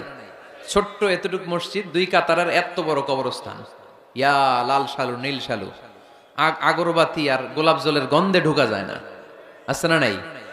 ওখানে যে আগরবাতি জ্বালায় দেয়, গোলাপ জল ঢেলে দেয়, আছে না নাই? কবরস্থানে বা মাজারে কেন মোমবাতি দেয় মানুষ আমি জানি না। যিনি কবরে শুয়ে আছেন ওনার কাছে কি আলো যায়, মোমবাতির আলো? তো ওনারে দিছেন কেন? এটা তো যে সমস্ত ঘরে এখনো ইলেকট্রিসিটি পৌঁছে নাই, বাচ্চারা পড়াশোনা করতে পারে না, এদের ঘরেই না আপনি মোমবাতি দিবেন? তাহলে আপনার বাবার কবরটারে আলো দিয়ে ভরে দিবে কে? মাজারে যে অনেকে টাকা দেয়, মানত করে, মাজারে টাকা দেয়া যায় না, মানত করা যায় না, মানত করতে হয় একজনের নামে। চিল্লায় বলেন তিনি কে? খবরদার, এগুলো থেকে সাবধানে থাকতে হবে। মাজার জিয়ারত করা সুন্নাহ, কবর দেখলেই সালাম দেয়া সুন্নাহ, জিয়ারত করা সুন্নাহ। এর জন্য দোয়া চাইবেন, নিজের জন্য আল্লাহর কাছে দোয়া চাইবেন, এর জন্য দোয়া করবেন, নিজের জন্য দোয়া করবেন। কিন্তু মাজারে পড়ে থাকা লোকটার কাছে কিছু চাওয়া যায়? আল মাইয়িতু ফিল কবর কাল গরীকি ফিল বাহর। সাঁতার না জানা ব্যক্তি সাগরে পড়লে যেরকম অসহায়, কবরে শুয়ে থাকা ব্যক্তিটা তার চেয়েও বেশি অসহায়। সে আপনার জন্য কি করবে? আপনি তার জন্য দোয়া করলে সে কিছু পাবে? সে আপনার কিছু করাই দিতে পারবে? করতে পারে একজন, তিনি কে? চিল্লায় বলতে হবে তিনি কে? কেউ ফিরে না খালি হাতে, আল্লাহরে তোর দরবারেতে, ঠিক কিনা? পড়েন সবাই, কেউ ফিরে না খালি হাতে, আল্লাহরে তোর দরবারেতে। এজন্য কবর কেন্দ্রিক কোনো মসজিদ নাই। আগে মসজিদ, পরে হবে কবর। যেমন বিশ্বনবী আগে তৈরি করেছেন মসজিদে নববী, তার পাশে হয়েছে বিশ্বনবীর কবর, তার বাম দিকে হয়েছে বাকিউল গারকাদ, বাকি কবরস্থান মাকবারাতুল বাকি, যেখানে বিশ্বনবীর স্ত্রীরা শুয়ে আছেন, সাহাবারা শুয়ে আছেন রাদিয়াল্লাহু তাআলা আনহুম ওয়া আনহুন্নাহ। তাহলে আগে হবে মসজিদ, তারপরে কবর। কবর কেন্দ্রিক কোন মসজিদ বানানো যাবে? মনে থাকবে এটা। টাঙ্গাইলে এরকম আছে যে আগে কোন আল্লাহর ওলির কবর ছিল, এর উপরে বিশাল মসজিদ বানাই দিয়েছে, আছে? নাই। আলহামদুলিল্লাহ, খুব ভালো। কবর কেন্দ্রিক মসজিদ বানাবেন না, মসজিদ আর কবরস্থানে গ্যাপ রাখবেন, তা না হলে ভেজাল হওয়ার সম্ভাবনা আছে না নাই? এরপরে বিশ্বনবী মসজিদকে ক্লিন রাখতে বলেছেন। আমারা রাসূলুল্লাহি সাল্লাল্লাহু আলাইহি ওয়াসাল্লাম বিবিনাইল মসজিদি ফিদ দুয়ার ওয়া আন তুনাযযাফা ওয়া তুতায়্যাবা। আল্লাহর হাবিব বলেছেন, এলাকায় এলাকায় তোমরা মসজিদ বানাও, মসজিদগুলোরে পরিষ্কার রাখো, আতর আর সুগন্ধি দিয়ে তোমরা পারফিউম করে দাও। মসজিদটারে সুগন্ধযুক্ত করে রাখবেন, পারফিউম করে রাখবেন। আরব দেশে মসজিদে বাখুর জ্বালিয়ে দেয়, উদ জ্বালিয়ে দেয়, মসজিদে ঢুকলেই কলিজাটা ঠান্ডা হয়ে যায়, নামাজ পড়তে মনে চায়, কোনো দুর্গন্ধ নাই। এজন্য মসজিদ পরিচ্ছন্ন রাখার দরকার আছে না নাই? এরপরে বিষ্ণু ইসলাম বললেন, মসজিদের সর্বশেষ আদব হলো তোমরা যখন মসজিদ বানাবা, খবরদার মসজিদকে অতিমাত্রায় ডিজাইন করা যাবে না। অতিমাত্রায় ডিজাইন করা যাবে না। আমরা এতই ডিজাইন করি, কোনটা মসজিদ আর কোনটা কমিউনিটি সেন্টার চিনাই যায় না, আছে না নাই? না, অতিমাত্রায় ডিজাইন না, যতটুকু লাগে। গরম লাগে, এয়ারকন লাগান, নো প্রবলেম। নিচে সমস্যা, সিম্পলি টাইলস দিয়ে দেন। কিন্তু লাইটিং ফাইটিং, লাল নীল বাতি, এই কারুকার্য ওই কারুকার্য, এটা করতে নিষেধ করেছেন মুহাম্মদ সাল্লাল্লাহু। বিশেষ করে মসজিদের কেবলার দেয়ালে। কোন দেয়ালে? কেবলার দেয়ালে কোনো ঘড়ি থাকতে পারবে না, কোনো ক্যালেন্ডার থাকতে পারবে না, সব পিছনে। ইমাম সাহেব ঘড়ির টাইম দেখে নিবে। সামনে ক্যালেন্ডার থাকলে নামাজের সময় ক্যালেন্ডারের ভিতরে যে মাদ্রাসা মসজিদ, ওইখানে নজর পড়ার সম্ভাবনা আছে না নাই? বিভিন্ন জিনিস লেখা থাকে, নামাজও পড়ি, ওইটাও পড়ি, আছে না নাই? নামাজ পড়ে কয়টা বাজলো, ঘড়ির দিকে নজর পড়ার সম্ভাবনা আছে না নাই? এই জন্য কেবলার দেয়ালটা যদি সাদা মাটা রাখা যায় সেটাই ভালো। আপনার নজর থাকবে সেজদার দিকে। ডানে একটা নজর দিলে আল্লাহ বলে ফিরে আয় সেজদার দিকে তাকা, আরেক দিকে নজর দিলে আল্লাহ বলে ফিরে আয় সেজদার দিকে তাকা। আবার যদি টাইলসের দিকে নজর দেন আল্লাহ বলে ফিরে আয় সেজদার দিকে তাকা। আবার যদি নজর দেন আল্লাহ রেগে যেয়ে বলে লা হাজাত আলী ইলা সলাতিক, তোর এই নামাজের কোনো দরকার আমার নাই। যে আল্লাহ তাআলাকে খুশি করার জন্য সালাত পড়তে আসলাম, উনি যদি বলে তোর এই নামাজের দরকার আমার নাই, তো কার জন্য সালাত পড়লেন আপনি? এজন্য মসজিদের সামনের ওয়ালে যত কম ডিজাইন হওয়া যায়, ঘড়ি, ক্যালেন্ডার ইত্যাদি ফিত্যাদি, লেখাজোখা, এগুলো সামনে না, এগুলো পেছনে দিতে পারলে ভালো। ইভেন জায়নামাজের মধ্যেও কাবা ঘরের ডিজাইন আছে না নাই? এটা ইহুদিদের ষড়যন্ত্র। আমরা বোকা শোকা মুসলমান, ওরা সর্বপ্রথম জায়নামাজের মধ্যে কাবা ঘরের ডিজাইন দিছে। কোন ডিজাইন? আর আমরা মুসলমানরা মনের অজান্তে নিজের কাবারে নিজে লাথি মারি। কথা বলেন, কথা বলেন। এজন্য খবরদার, কোন মসজিদের ডিজাইনওয়ালা, কোন কাবা ঘরের নমুনাওয়ালা, মসজিদুল আকসার গম্বুজলা, মসজিদে নববীর কোন গম্বুজলা জায়নামাজ আমরা কিনবো না। আমরা না কিনলে ওদের ব্যবসা শেষ, ঠিক কিনা? ফ্রেশ জায়নামাজ কিনবেন। কি জায়নামাজ? ফ্রেশ। সিম্পলি ফুল হইতে পারে, সাদা হইলে আরো ভালো। ফ্রেশ কোন মসজিদ, বিশেষ করে কাবার ডিজাইনওয়ালা তো কিনাই যাবে না। ওইটার মধ্যে দাঁড়ায় আছে ইমাম সাহেব, আছে না নাই? মনে থাকবে, মনে থাকবে। এই জন্য বিশ্বনবী বললেন মসজিদ নির্মাণ করো, মসজিদের সাথে হৃদয়টারে ঝুলিয়ে রাখো। কিয়ামতের দিন এই মসজিদের ওসিলায় জান্নাতের বাড়ি বানায়া দিবে কে? আবার বিশ্বনবী বললেন লা তুসাদ্দুর রিহাল ইল্লা ইলা সালাসাতি মাসাজিদা, এই দুনিয়ার বুকে 3টা মসজিদের দিকে শুধু বিশেষ সওয়াবের উদ্দেশ্যে ভ্রমণ করা যায়।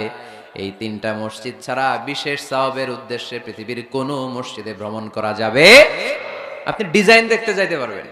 এই যে বললেন যে কি একটা হইছে 200 কত গম্বুজ? 201 গম্বুজ সুন্দর একটা বানাইছে, দেখতে যাই, যাওয়া যাবে। নামাজ পড়তে মনে চায় ওইটাই যাওয়া যাবে, কিন্তু ওইখানে বেশি সওয়াব হবে এই নিয়তে যাওয়া যাবে?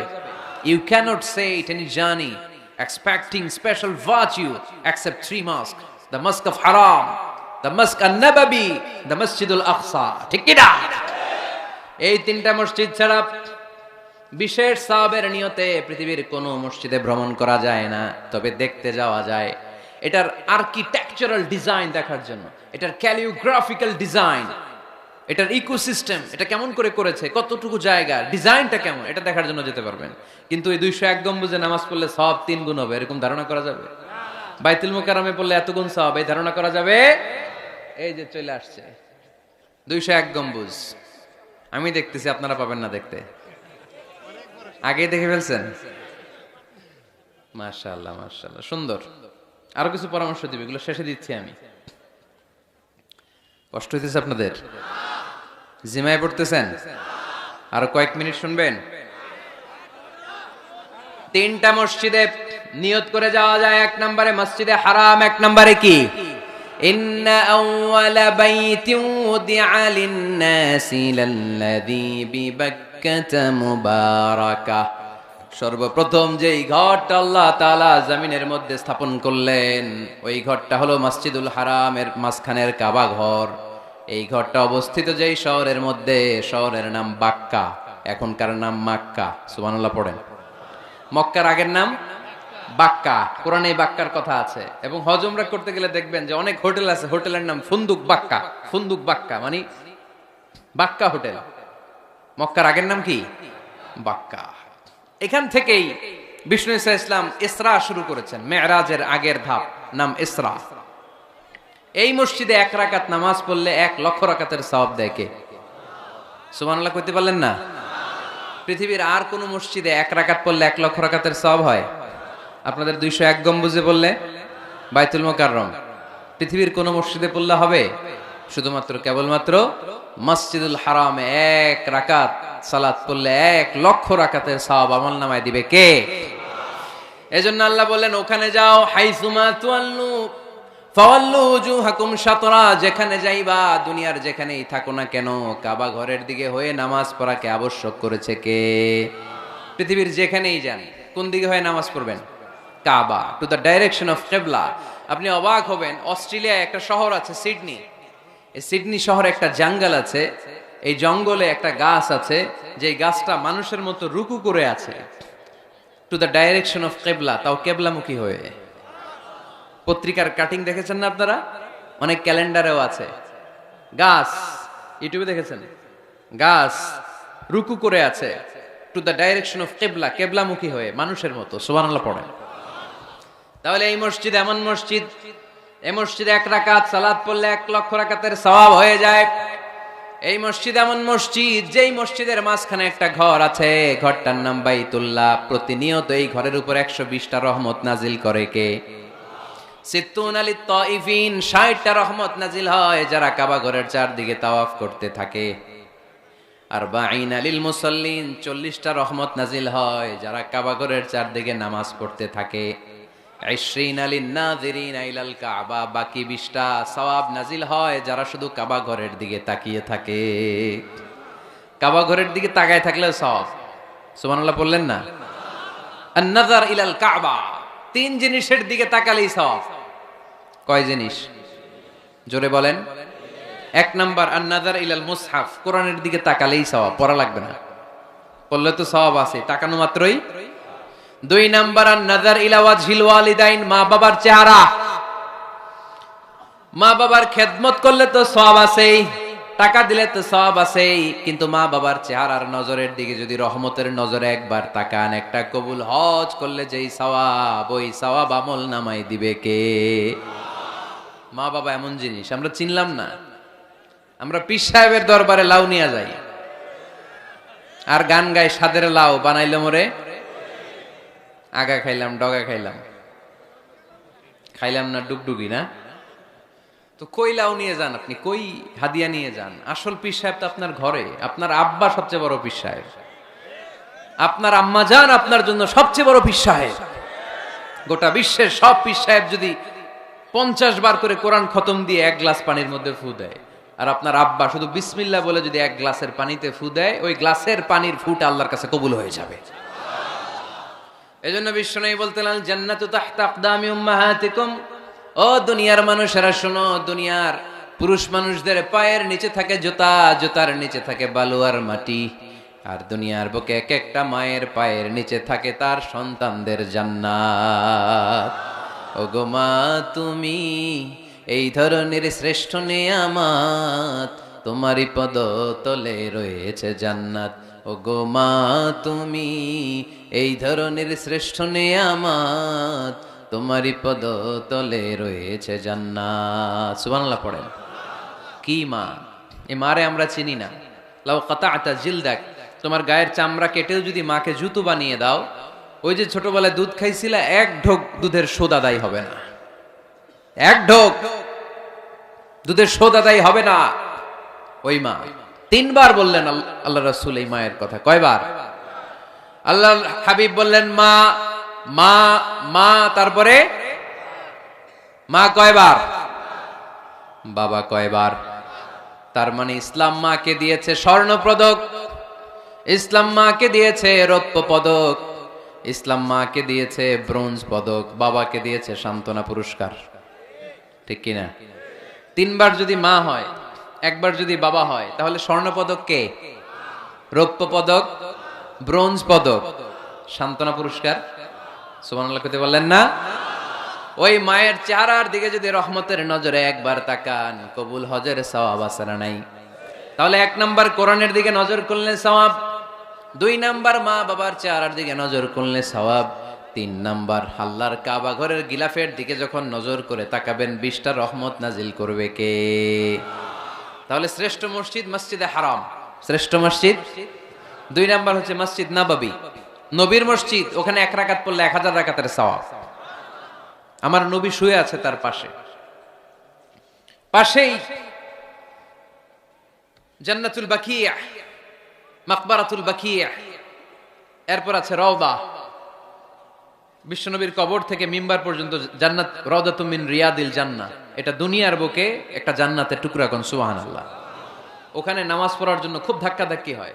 পুরো মসজিদে নববীর কার্পেটের 1 কালার, ওইটার কার্পেটের আরেক কালার। যারা হজ উমরা করেছেন দেখে এসেছেন, জায়গা পাওয়া যায় না, খুব ধাক্কাধাক্কি হয় ওই জায়গাটাতে সালাত পড়ার জন্য। এটা হচ্ছে 2য় মসজিদ শ্রেষ্ঠত্বের দিক থেকে। 3য় মসজিদ হচ্ছে মসজিদে আকসা, ফিলিস্তিনে। আহা, এই দুইটাতে যাওয়ার সুযোগ হইলো, ওইটাতে যাওয়ার সুযোগ নাই। ইসরায়েলি হায়নাদের দখলে, চিল্লা এখন ঠিক কিনা? আমরা আল্লাহর কাছে চাই আমরা মসজিদুল হারাম, এই মসজিদ নববীতে যেমনে সালাত পড়তে পারি, বাইতুল মাকদাসে যেও যেন সালাত পড়তে পারে। আল্লাহ তুমি তৌফিক দাও। বাইতুল মাকদাসে 1 রাকাত পড়লে 250 রাকাতের সওয়াব, আরেক বর্ণনা এসেছে 500 রাকাতের সওয়াব। এই তিনটার পরে দুনিয়ার যত বড় মসজিদ হোক না কেন সবগুলোর সওয়াব সমান। সুবহানাল্লাহ পড়েন। তাহলে আমরা মসজিদ আবাদ করতে চাই। কি করতে চাই? এই মসজিদ হচ্ছে আমাদের মুসলমানদের সামাজিক ঐক্যের কেন্দ্রবিন্দু। সামাজিক ঐক্যের কেন্দ্রবিন্দু আমাদের মসজিদ, বুঝতে হবে। এটা খ্রিস্টানদের চার্চের মতো, এটা ইহুদিদের সিনাগগের মতো, এটা শিখদের গুরুদুয়ারার মতো গতানুগতিক কোনো ইবাদত গাহ বা উপাসনা কেন্দ্র নয়। এটা আমাদের ঐক্যের ভিত্তি। চিল্লায় বলেন ঠিক কিনা? বিশ্বনবী মসজিদে নববী থেকে সব করেছেন। বিশ্বনবীর মসজিদে নববীটাই ছিল ক্যান্টনমেন্ট, সেনাবাহিনীর ক্যান্টনমেন্ট ছিল এটা। বিশ্বনবীর মসজিদে নববী ছিল গণভবন, আমার নবীর মসজিদে ছিল বঙ্গভবন। এইখানেই ছিল সুপ্রিম কোর্ট, হাইকোর্ট। এখানে বসেই বিশ্বনবী যুদ্ধের জন্য সেনা প্রেরণ করতেন। এখানে বসেই বিশ্বনবী বেকারদের কর্মসংস্থান করতেন। এখানে বসেই বিশ্বনবী বিধবা নারীদের জন্য ভাতার ব্যবস্থা করে দিতেন। এই মসজিদের মধ্যে বসেই বিশ্বনবী আহলে সুফার সাহাবীদেরকে হাদিসের শিক্ষা দিতেন। সুবহানাল্লাহ পড়েন। এজন্য মসজিদের নানামুখী ব্যবহার আছে। আমরা শুধু এটা ইবাদতের জন্য রাখছি, কিন্তু বিষ্ণু ঈসা ইসলাম এটাকে নানা কাজে লাগিয়েছেন। আমাদের মসজিদগুলোকে আমরা শুধুমাত্র জিকির আর সালাতের জন্য নির্ধারণ করেছি, কিন্তু বিষ্ণু ঈসা ইসলাম নানামুখী কাজ এই মসজিদের ভেতরে করেছেন। মসজিদে নববী বাচ্চাদের জন্য উন্মুক্ত ছিল, নারীদের জন্য উন্মুক্ত ছিল, হিজরাদের জন্য উন্মুক্ত ছিল। সুবহানাল্লাহ কইতে পারলেন না? হিজরা আছে এলাকায়, টাঙ্গাইলে দেখলেই কি করেন? টিটকারি মারেন, হাসেন। আপনাকে মারে? হ্যাঁ, ওরাই মারে। কি টাকা দাবি করে না? এই দোষটা ওদের না তো, দোষটা তো আমাদের। ওদেরকে তৃতীয় লিঙ্গী হিসেবে স্বীকৃতি দিয়েও ওদের সব ধরনের সুযোগ সুবিধা গভর্নমেন্ট হয়তো এখনো দিয়ে সারতে পারে নাই। এটা গভর্নমেন্টের দায়িত্ব। এই বিশাল জনগোষ্ঠীকে গভর্নমেন্ট কি করবে? 2008 সালে ভোটাধিকার দেওয়া হয়েছিল, তারপরেও কোথাও এদের জন্য নাম নাই। একটা বাচ্চা যদি হিজরা হয়ে জন্মায়, মা বাবা তার পরিচয় কারো কাছে দিতে চায় না, লজ্জায়। এর স্কুলে ভর্তি করাইলে স্কুলের ফর্মে আছে ছেলে বা মেয়ে, এটার কোন জায়গায় দিব? ছেলেতে না মেয়েতে? আহা, এজন্য এরাও সমাজে বিচ্ছিন্ন, আলাদা। এরা খুঁজতে থাকে, দেখি আমার মতো কে আছে, তখন এরা হিজরা পাড়ায় চলে যায়। যে একসাথে থাকে, একজনের নেতৃত্বে বরের গাড়ি আটকায়, আর কয় 5,000 টাকা দে, নাইলে তোর খবর আছে। আছে না নাই? নতুন বাচ্চা হইলে কাঁথা শুকাইতে দেখলে ওরা যে হামলা করে, বাচ্চারা নিয়ে খেলাধুলা শুরু করে। তো ওদেরকে তো আমরা কর্মসংস্থানের ব্যবস্থা করি নাই তো আমরা। পৃথিবীর বিভিন্ন দেশে সুপার শপে দেখবেন হিজরা। এটা খুবই ন্যাচারাল। আমারও একটা সন্তান হিজরা হইতে পারে না? আপনার একটা সন্তান, ছেলে মেয়ে কোনোটা না হইয়া হিজরা হইতে পারে না? আমি যে ছেলে হইছি কার ইচ্ছায়? আমার বোন যে মেয়ে হইছে কার ইচ্ছায়? হিজরা হয়ে দুনিয়ায় আসলো, এটাও কার ইচ্ছায়? আসল ইচ্ছাটা কার? কর্মসংস্থানের ব্যবস্থা করে দেন। হিজরাদেরকে দেখতে যেহেতু মানুষ ডরায়, এদেরকে আপনি রাস্তাঘাটের জ্যাম ঠিক করার দায়িত্ব দিয়ে দেন, কেউ আর উল্টা পথে যাবে না। ঠিক না? পুলিশের দায়িত্ব দিয়ে দেন, রাস্তাঘাটে এরা দাঁড়াইলে লাঠিও লাগবে না মানুষ। ঠিক কিনা? তো এগুলো তো কাজে লাগাইতে হবে। জনসংখ্যাকে যদি জনশক্তিতে আমরা রূপান্তরিত করতে না পারি, তাহলে বিপদ আছে না নাই? বলছিলাম আমার নবীর মসজিদ এটা যেন মসজিদ না। মুসলমানদের মসজিদ খ্রিস্টানদের গির্জার মতো না, হিন্দুদের মন্দিরের মতো না, ইহুদিদের সিনাগগের মতো না, শিখদের গুরুদ্বারার মতো না। মুসলমানদের মসজিদ এটা মুসলমানদের সামাজিক ঐক্যের প্রাণ কেন্দ্র। ঠিক কিনা? মসজিদে নববী সবার জন্য খোলা। বাচ্চারা যেত, আমরা কি বাচ্চাদেরকে মসজিদে যেতে দেই? কি করি? ধমক দেই। বিশেষ করে মুরব্বী বাবারা ধমক দেয়, রেগে যায়। সব মুরব্বীরা না, সব মুরব্বীদেরকে আমি এক পাল্লায় মাপছি না। মুরব্বী বাজানেরা যারা আছেন, বাচ্চাদেরকে মসজিদ থেকে তাড়িয়ে দিয়েন না, ধমক দিয়েন না। আজকে যে ধমক দিয়ে তাড়ায় দিছেন, আর আসবে না। ঠিক কিনা? আর আসবে না।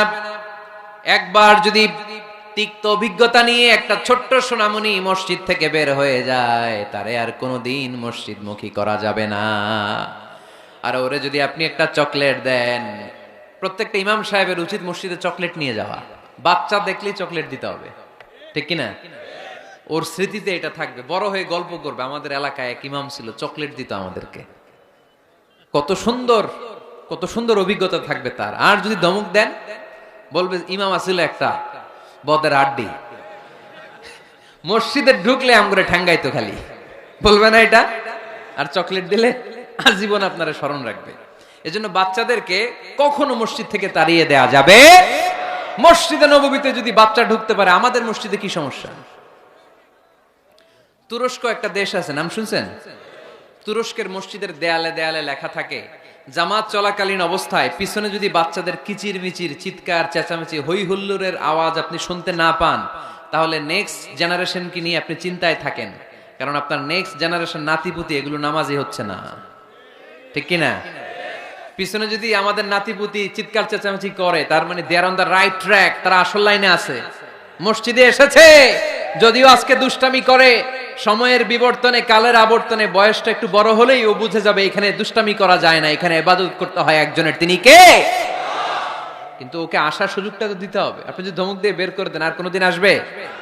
মুরব্বীরা, আর কোনোদিন আমরা বাচ্চাদেরকে ধমক দিব না, ইনশাআল্লাহ বলেন। মুরব্বীরা বলেন ইনশাআল্লাহ। বিশ্বনবীর মসজিদে নববীতে প্রথমে দাঁড়াতো পুরুষ সাহাবারা, তারপরে দাঁড়াতো হিজড়ারা, তারপরে দাঁড়াতো ছোট্ট বাচ্চারা, একেবারে শেষ দিকে দাঁড়াতো নারীরা, ঠিক কিনা? কিন্তু আমরা নারীদেরকে মসজিদে ঢুকতে দেই না। এই জন্য বাজারে যদি বের হয়, কলেজে যদি যায়, লম্বা সময়ের জন্য ঘর থেকে বের হইলে নামাজগুলো কাজা হয়ে যায়, ঠিক কিনা? এই পরিবর্তিত বিশ্ব ব্যবস্থায় এখন নারীদেরকে চিকিৎসা নেওয়ার জন্য হসপিটালে যেতে হয়, শিক্ষার জন্য ইউনিভার্সিটিতে যেতে হয়, নানা কাজে বাইরে যেতে হয়। এই লম্বা সময়ের মাঝখানে যদি কোনো সালাত থাকে, এই সালাতটা সে পড়বে কই? আপনারা তো ব্যবস্থা রাখেন নাই মসজিদে।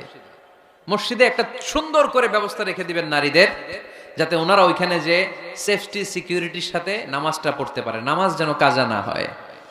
ও বুয়ুতুহুন্না খায়রুন লাহুন্না, যদিও নারীদের জন্য ঘরে নামাজ পড়লে বেশি সওয়াব, কিন্তু কখনো যদি কাজে বাইরে বের হয়ে যায়, নামাজের সময় যাতে নামাজ কাজা না হয়, এজন্য মসজিদের এক জায়গায় নারীদের জন্য জায়গা থাকার দরকার আছে না নেই? ইয়াং ছেলেরা মসজিদে যেতে চায় না, মসজিদ কেন্দ্রিক না, ক্রিকেট খেলা দেখতে যায়, আড্ডা মারতে যায়, ঘোরাফেরা করতে যায়, মসজিদে যায় না। কারণ মসজিদে তাদেরকে আকর্ষণ করার মতো অ্যাট্রাকটিভ কোনো অ্যাক্টিভিটিজ আমরা মসজিদে রাখতে পারি নাই। ওদের তো একটা কাজ লাগবে। ইয়াংরা টিম ওয়ার্ক পছন্দ করে। কি করে? টিম ওয়ার্ক, একসাথে গ্রুপ মিলে একটা গ্যাং তৈরি করে কাজ করতে ওরা পছন্দ করে, ঠিক কিনা? তো এটা সুযোগ তো ওদেরকে করে দিতে হবে। মসজিদ হবে আমাদের সামাজিক ঐক্যের কেন্দ্রবিন্দু। যুবকদের জন্য অনেক অ্যাক্টিভিটিজ এই মসজিদের মধ্যে রাখতে হবে, তাহলে তারা মসজিদমুখী হবে। চিল্লায় বলেন ঠিক কিনা? প্রতিটা মসজিদ এমন ভাবে তৈরি করা উচিত যাতে করে ছোট বাচ্চারা মসজিদে আসে। একটা কিড জোন থাকবে, কিড জোন। আমি মালয়েশিয়া সহ পৃথিবীর অনেক জায়গায়, অনেক বড় বড় মসজিদে কিড জোন দেখেছি, মানে বাচ্চাদের খেলার জায়গা। মসজিদের বারান্দায় বাচ্চাদের খেলার জায়গা, বাচ্চারা ওখানে খেলাধুলা করতেছে, মায়েরা নামাজ পড়তেছে, ছেলেরা নামাজ পড়তেছে। বাচ্চারাই নামাজের দৃশ্য দেখতে দেখতে একদিন নিজেই ওযু করে নিজেই নামাজ শুরু করে দিচ্ছে। দেখবেন ছোট্ট বাচ্চাটা, আমরা যখন নামাজে দাঁড়াই, আমার মেয়েও দাঁড়ায় আমার পাশে, ছোট্ট মেয়েটাও কিচ্ছু পারে না, আমি যখন সূরা পড়ি ও মুখ নাড়ায়, এরকম মুখ নাড়াইতেছে, কি যে পড়ে ও নিজেও জানে না, কিন্তু আব্বু নাড়াইতেছে মুখ, আমিও নাড়াবো। আমি রুকুতে যাই, সেও রুকুতে যায়। সুবহানাল্লাহ কইবেন না? বাচ্চারা তো দেখে দেখে শিখে। মসজিদে নিয়ে যেতে হবে। কিড জোন, কি বলে জায়গাটারে? কিড মানে বাচ্চা, তাই না? বাচ্চাদের একটা জোন থাকবে, ওখানে বেলুন থাকবে, ওখানে খেলনা থাকবে, ওখানে যে বাচ্চারা খেলবে। আরে বাচ্চারা চিৎকার চেঁচামেচি করবে না তো 80 বছরের বুড়ার চিল্লাবে নাকি? বাচ্চারাই তো চিৎকার করবে, ওরা গ্লাস ভাঙবে, লাফালাফি করবে, দুষ্টামি করবে, ওরাই তো চিল্লাবে। বাচ্চারা লাফালাফি না করে 70 বছরের এক মুরব্বী যদি লাফায়, শুনেই হাসতেছেন আপনারা। তার মানে মুরব্বীরা তো এটা করবে না, করবে বাচ্চারা। বাচ্চাদের কাজ বাচ্চাদেরকে করতে দেন, ওদেরকে বুঝাবেন যে আব্বু এটা ইবাদত গাহ, এখানে দুষ্টামি করতে হয় না, এখানে ইবাদত করতে হয়, আল্লাহর কাছে চাইতে হয়। দেখতে দেখতে আস্তে আস্তে ও শিখে যাবে, ঠিক কিনা? এজন্য আমরা মসজিদ নির্মাণ করতে চাই যেখানে আমরা সবাই একত্রিত হব। রাজি আছেন? এবার আপনাদেরকে বলছিলাম যে শেষে দুইটা মজার জিনিস আছে, এই দুইটা মজার জিনিস দিয়ে আজকের আলোচনা শেষ করব। এক হচ্ছে একটা এরকম চমৎকার মসজিদের মাস্টার প্ল্যান দিব আজকে আপনাদেরকে, কিভাবে এই মসজিদটা করতে হয়। আমি চাই 64টা জেলায় এরকম 64টা মসজিদ হোক। রাজি আছেন তো? শুনবেন? আলোচনা কি চলবে? তাহলে আর কয়েক মিনিটে আমরা মাস্টার প্ল্যানটা শুনবো, আর কি কি অ্যাক্টিভিটিস মসজিদে রাখবো এটা আমরা শুনবো ইনশাল্লাহ। পড়েন। একটা প্রাণবন্ত মসজিদের অবকাঠামো, একটা প্রাণবন্ত মসজিদ যদি আমরা গড়তে চাই কি কি লাগবে? নাম্বার 1, যোগ্য ইমাম লাগবে। কি লাগবে? ইমাম। অনেক বড় দায়িত্ব। সমাজে কি চলছে, কি ক্রাইসিস, এই ক্রাইসিস, এই সংকট থেকে উত্তরণের উপায় কি? ইমাম খতিব যদি আমাদেরকে এটা অ্যাড্রেসই করতে না পারে, ওই ইমাম দিয়ে আমরা কি করবো? কথা কানাকে আমি নামাজ পড়াইতে পারি না, ক্যামেরাম্যান পারে না, সভাপতি সাহেব পারে না, তো ইমাম লাগবে কেন আমাদের? আমরাই তো আমগো নামাজ পড়তে পারি। ইমাম মানে তো নেতা। He lead the way, he lead the way. নেতা কারে বলে? Who knows the way, who goes the way, who shows the way, he is the leader. ঠিক কি না? নেতা কারে কয়? Who knows the way, who goes the way, who shows the way. যে পথ চিনে, যে পথে যেতে পারে, অন্যরে নিয়ে আগাইতে পারে, সে নেতা। তাহলে ইমামের দায়িত্ব, খতিবের দায়িত্ব প্রতি শুক্রবারে গড় পড়তা আলোচনার দরকার নাই। সমাজে কি ক্রাইসিস চলতেছে? ডেঙ্গু। এই ডেঙ্গু অবরোধে, ডেঙ্গুকে ঠেকাতে বিশ্ব ইসলামের কি নীতিমালা ছিল, ওইটা শোনাইতে হবে আমাদেরকে ইমাম সাহেবের। ঠিক কিনা? প্রচন্ড শীতের প্রকোপে কাঁপছে পুরো বাংলাদেশ, শীতকালে বিশ্বনবী কি আমল করছে ওইটা শোনাইতে হবে এখন আমাদেরকে। কথা কয় না? এখন চলতেছে শীত, আপনি খিজির আলাইহিস সালামের গল্প শোনাইতেছেন, হবে? ওই ইমাম খতিবের আমাদের দরকার নাই। কথা কি মাথায় ঢুকতেছে? কারেন্ট ওয়ার্ল্ডে কি চলে, কারেন্ট অ্যাফেয়ার্স কি চলে, ওইটার আলোকে ইসলামের সমাধান কি, ইমাম যদি ওইটা শোনাইতে পারে, হি ইজ আওয়ার ইমাম, হি ইজ আওয়ার খতিব। আওয়ার খতিব শুড বি ডিসকোয়ালিফাইড পার্সোনালিটি। এরকম লোক হইতে হবে। তাহলে একটা প্রাণবন্ত মসজিদের যে অবকাঠামো, আপনাদেরকে আজকে মাস্টার প্ল্যানটা দেই। নাম্বার 1, একজন যোগ্য ইমাম, যোগ্য খতিবের দরকার, যাদের বেতন হবে কমসে কম 1 লাখ টাকা। কত? হুজুর এইবার আর আমরা নাই, অহন আমি নাই, অহন আমনে থাকেন। দিবেন না? দিবেন না? ওইরকম ইমাম পাওয়া গেলে দেওয়া যাবে না? যাবে। মাশাআল্লাহ। শুনেন, জরুরি আলাপ, এটা জরুরি আলাপ আপনাদের সাথে। নাম্বার 2, প্রশস্ত এবং বড় এরিয়া নিয়ে মসজিদ করতে হবে, ছোট জায়গা নিয়ে না। একটা মসজিদ করতে হবে কমসে কম 50 বিঘা জায়গার উপর। কয় বিঘা? ওই যে ডরাই গেছে এখনই। 50 বিঘা একটা জায়গা হইলো। এরকম জায়গা দেওয়ার মানুষ অনেক আছে। ওনারা এরকম সুন্দর মাস্টার প্ল্যান দিতে হইলে আজকের এটার পরে যে কত ফোন কল আমার কাছে আসবে যে হুজুর আমি 50 কোটি টাকা নিয়ে রেডি, আপনি এসে উদ্বোধন করে দিয়ে যাবেন মসজিদ। শুনবেন আপনারা কয়দিন পরে, আজকের এই আলোচনার পর ইনশাল্লাহ। পড়েন। অনেক বড় প্রশস্ত এরিয়া নিয়ে আপনার মসজিদ করতে হবে। ঢাকার মসজিদগুলো দেখছেন চিপা গলি, এটা যে মসজিদ বোঝাই যায় না। আরে মসজিদের শান শৌকত আর ইমেজ দেখে বিধর্মী ভাইয়েরা মুসলমান হওয়ার জন্য পাগল হয়ে যাবে, মসজিদে ঢুকার জন্য পাগল হয়ে যাবে। কি সুন্দর মসজিদ তোমাদের, কত চমৎকার, ফ্যান্টাস্টিক, মার্ভেলাস মসজিদ তোমাদের। দেখতে যাব আমরা, দেখতে যায়ও। মালয়েশিয়াতে 4টা বড় মসজিদ আছে, 2টা পুত্রাজায়াতে। একটার নাম স্টিল মস্ক, মিজান তুয়াঙ্কু জাইনুল আবেদিন মস্ক, বিশাল মসজিদ। আরেকটা আছে পুত্রা মস্ক, মাহাথির মোহাম্মদ ওখানে সালাত পড়ে, ডক্টর জাকির নায়েক সালাত পড়ে, আমি যাই মাঝে মাঝে ওই মসজিদে। এরপর মসজিদ বিলায়া আছে একটা, বিলায়া পেরসেকতুয়ান ফেডারেল টেরিটরি মস্ক, আল্লাহু আকবার, তুরস্কের ব্লু মস্কের আদলে করা। আরেকটা আছে মালয়েশিয়ার জাতীয় মসজিদ নেগারা, মসজিদ নেগারা বলে এটাকে, জাতীয় মসজিদ। এত সুন্দর মসজিদ, বিশাল এরিয়া নিয়ে মসজিদ, কোনো ছোট জায়গায় হবে না, বিশাল এরিয়া নিয়ে। 5 জায়গানা নামাজের জন্য আলাদা ছোট্ট মসজিদ জায়গা হতে পারে, কিন্তু জামে মসজিদ হলে ওটা ছোট বানাইলে চলবে? এটা যদি আমাদের সামাজিক ঐক্যের কেন্দ্রবিন্দু হয়, এটা তো অনেক বড় গ্যাদারিং এর জায়গা থাকতে হবে, ঠিক কি না? বিশাল এরিয়া নিয়ে মসজিদ হইতে হবে। 2 নাম্বার, পর্যাপ্ত পার্কিং ব্যবস্থা থাকতে হবে মসজিদে। একমত না দ্বিমত? এইখানে যদি আপনি জগৎ বিখ্যাত আলেম রাখেন, খতিব রাখেন, যিনি প্রতি সপ্তাহে কি ঘটে বাংলাদেশে ওইটারে কোরআন হাদিসের আলোকে ব্যাখ্যা করে, তো ওনার কথা শোনার জন্য এরকম লাখ লাখ লোক জড়ো হবে না? এরা এদের প্রাইভেট কার নিয়ে আসবে। অনেক এলিট লোকেরা প্রাইভেট কার নিয়ে আসবে ওনার খুতবা শোনার জন্য, অনেকে নিজের হুন্ডা চালায় আসবে, সাইকেল নিয়ে আসবে, তো এগুলো রাখবে কোথায়? রাস্তায় জ্যাম বাজাবেন নাকি? না, বিশাল পার্কিং লট থাকবে, ওই পার্কিং লটে প্রত্যেকের পার্কিং এর ব্যবস্থা থাকবে। প্রয়োজনে এই পার্কিং এর মধ্য দিয়ে আইডিয়া জেনারেটিং একটা সিস্টেম আপনি করতে পারেন, যে গাড়ি পার্ক করলে 20 টাকা, হুন্ডা পার্ক করলে 10 টাকা। এক জায়গায় আমার মাহফিলে শুধু পার্কিং দিয়ে কামাইছে 7 লক্ষ টাকা। সুবহানাল্লাহ নাই? This is called idea. বর্তমান পৃথিবীতে আইডিয়ার বড় দাম। পার্কিং লট রাখতে হবে, বিশাল বড় পার্কিং লট। মসজিদ ছোট জায়গায় হবে না, অনেক বড় জায়গায় খোলামেলা ভেন্টিলেশন সিস্টেম থাকতে হবে।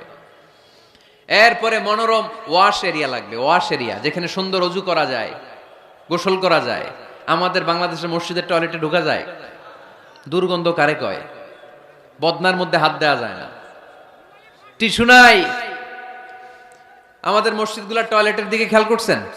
কেন হিন্দুরা মুসলমান হবে? কেন কেন আসবে? দুর্গন্ধের জায়গায় আসবে কেন? আমি তো যেতে পারি না বাংলাদেশের কোন মসজিদের টয়লেট, আমি ঢুকতে পারি না, তো বদনাটা ধরা যায় না। তেলাপোকা, মাকড়সার বাসা, টিকটিকি কান্দের উপর এসে পড়ে, আছে না নাই? 6 মাসও পরিষ্কার করে না একবার। আপনি মালয়েশিয়ার মসজিদগুলো যদি দেখেন, মসজিদে টয়লেটে ঢুকলে আপনার ঘুম চলে আসবে, 5 স্টার হোটেলের মতো। এত সুন্দর লুকিং গ্লাস, এত সুন্দর wash area, liquid soup, towel. অজু করে মসজিদে ঢুকলেই পরানটা জুড়ায় যায়। তাহলে সুন্দর ওয়াশ এরিয়া লাগবে, কি বলেন? লাগবে না? লাগবে। এরপরে মসজিদের বাইরে ফুলের বাগান লাগবে। কি লাগবে? ইকো ফ্রেন্ডলি মস্ক বলে এটাকে, ইকো ফ্রেন্ডলি, পরিবেশ বান্ধব মসজিদ। মুসল্লিরা যখন ঢুকবে ফুলের গন্ধের সৌরভে এমনি তো মন মাতোয়ারা। সুবহানাল্লাহ কইতে বললেন না? আপনাদের কথাগুলো বুঝতে কষ্ট হচ্ছে মনে হয় না? বুঝতেছেন সবাই? ফুলের বাগান লাগবে, মসজিদের চারদিকে ফুলের বাগান, পাতাবাহার, ফুলের গাছ, সুগন্ধে মসজিদ থাকবে আমোদ। এরপরে মসজিদে বিশুদ্ধ পানি খাওয়ার ব্যবস্থা থাকতে হবে, ফর ফ্রি।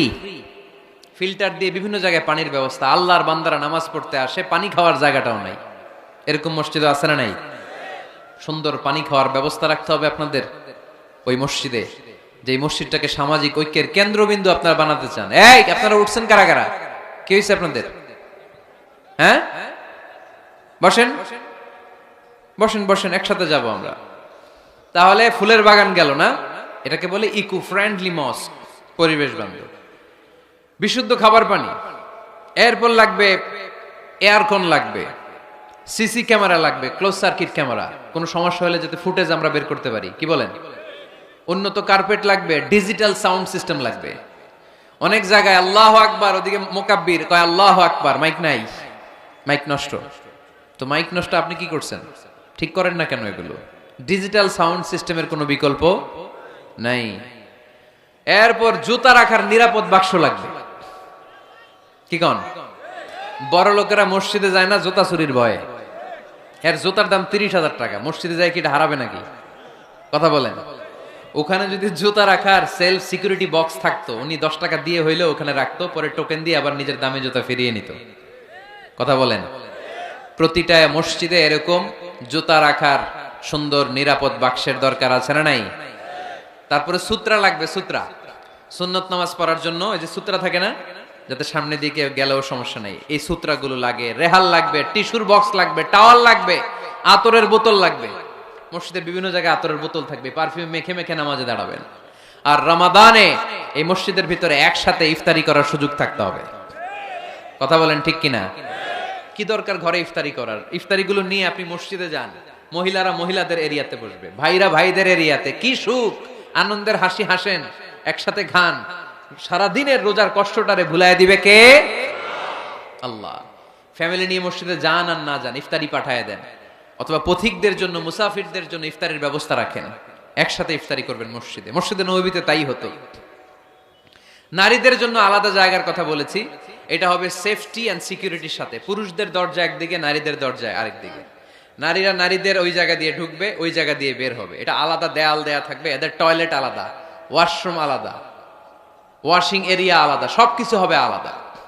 নারীদের মসজিদে আসার দরকার আছে না নাই? সেফটি সিকিউরিটির সাথে তারাও এসে কোরআনের কথা শুনতে হবে। এই মসজিদ 24 ঘন্টা খোলা থাকতে হবে, 24 আওয়ার্স। কয় ঘন্টা? প্রায় মসজিদের লাইট বন্ধ করে দেয়, টয়লেট বন্ধ করে দেয়, আছে না নাই? তাহাজ্জুদ পড়তে অনেকে যেতে পারে না। মুসাফির মানুষ রাত 12টার দিকে নামাজটা পড়বে, সুযোগ নাই, আছে না নাই? মসজিদের সিকিউরিটি গার্ড লাগবে, করা সিকিউরিটি গার্ড, চারদিকে সিকিউরিটি গার্ড থাকতে হবে। শিশুদের জন্য আলাদা জায়গার কথা বলেছি। এই মসজিদের সেমিনার হল থাকবে। কি থাকবে? এখানে প্রতি মাসে সেমিনার হতে হবে। কমিউনিটি সেন্টার থাকবে মসজিদের পাশে অ্যাটাচ করা। কি সেন্টার? এলাকার সব বিয়ে টাঙ্গাইলের এই মসজিদ হইতে হবে। কথা কন। এজন্য তো মেয়েরা উলঙ্গ জামা পরে বিয়ের অনুষ্ঠানে নাচে কেন? মসজিদে বিয়ে হয় না যে? এগুলো তো হয় বাড়ির ছাদের উপরে, দুম্মা চলে দুম, নাচানাচি, হিন্দি গান। মসজিদের কমিউনিটি সেন্টারে বিয়ে হলে হিন্দি সিনেমা লাগানোর সাহস কেউ পাবে? নারীগুলো সব হেজাব আর বোরকা পরে আসবে বিয়ের অনুষ্ঠানে, ঠিক কি না? সামান্য খেজুর বিতরণ করে বিয়ে শেষ, এটাই বিয়ের অলিমা। এদিকে ইজাব, এদিকে কবুল। খেজুর ছিটাই দিলাম, খায়া বাড়িতে জানার দোয়া করেন। সহজ না কঠিন? সহজ না কঠিন?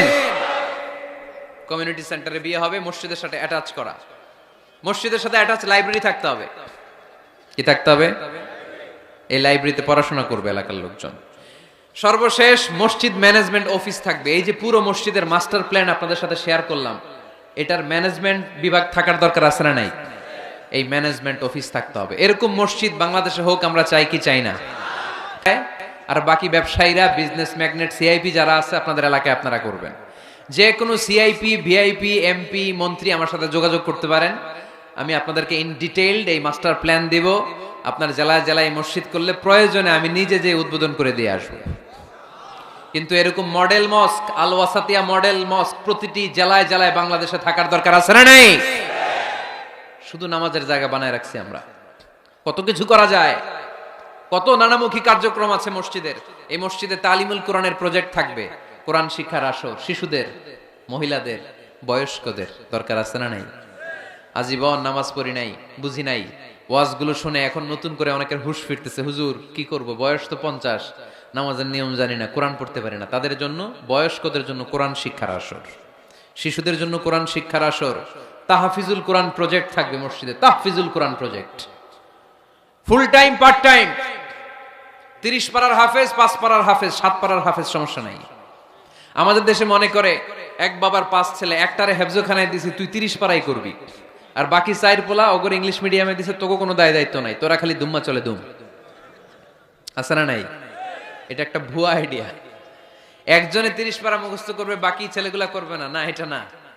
যে যতটুকু পারে। আরব দেশে, মিশরে আমি পড়াশোনা করেছি 5 বছর। আমি মিশরের ড্রাইভারদের সাথে দেখলে জিজ্ঞেস করতাম, হাবিবি আমেলে হাফিজতে কাম গুজ মিনাল কোরআন, কোরআনের কয় পারা মুখস্থ পারো? বলে মালিশ বা আশরাতা আগজা বাস। সরি, আমি আসলে বেশি মুখস্থ করতে পারি নাই, 10 পারা করছি। ড্রাইভার, সুবহানাল্লাহ নাই? মিশরের এমন কোন লোক নাই যারা 5 পারা 10 পারা কোরআনের হাফেজ না। তার মানে কোরআনের হাফেজ পার্ট টাইমও হওয়া যায়। ইংলিশ মিডিয়ামে পড়বে আপনার ছেলে, বিকেল বেলা পার্ট টাইম তাহফিজে এসে ও কোরআন হেফজ করবে। এরকম ছেলের দরকার আছে না নাই? ইংলিশেও কথা বলবে, কোরআনের ব্যাখ্যাও করে দিবে, চিল্লায় বলো ঠিক কি না? তালিমুল কোরআন প্রজেক্ট, তাহফিজুল কোরআন প্রজেক্ট। সাপ্তাহিক প্রশ্নোত্তর পর্ব থাকবে আপনাদের এই মডেল মস্কে। জীবন ঘনিষ্ঠ কত প্রশ্ন বোনদের থাকে আমাদের কাছে করে, এই প্রতিটা জেলার মসজিদ থেকে এগুলোর ফতোয়া দেওয়া হবে, ঠিক কিনা? মাসিক ধারাবাহিক তাফসির প্রোগ্রাম চলবে মসজিদে। তাফসির প্রোগ্রামে আজকে কি বলে গেছি সারা বছর আর খেয়াল থাকে না, কিন্তু প্রতি মাসে যদি এই জামে মসজিদে বিশ্বভিত্তিক তাফসির হয়, তাহলে ফিডব্যাক নেওয়ার সুযোগ আছে না নাই? কথা কি বুঝতে পারতেছেন আপনারা? মসজিদের উদ্যোগে যুবকদের জন্য অনেক অ্যাক্টিভিটিস দরকার। নাম্বার 1, খেলাধুলা। মসজিদের পাশেই প্লে গ্রাউন্ডে খেলাধুলার আয়োজন করতে হবে। কথা কি শুনতেছেন? আল্লাহর হাবিব নিজে মসজিদে নববীর পাশে খেলাধুলার আয়োজন করেছেন। সুবহানাল্লাহ নাই? সেই বুখারীর হাদিস, ঈদের দিন মসজিদে নববীর পাশে বনু আরফিদা গোত্রের লোকেরা তীর দিয়ে খেলা শুরু করলো। বিশ্বনবী দেখতে আরম্ভ করলো। আম্মাজান আয়েশা বায়না ধরলেন, আমিও দেখবো।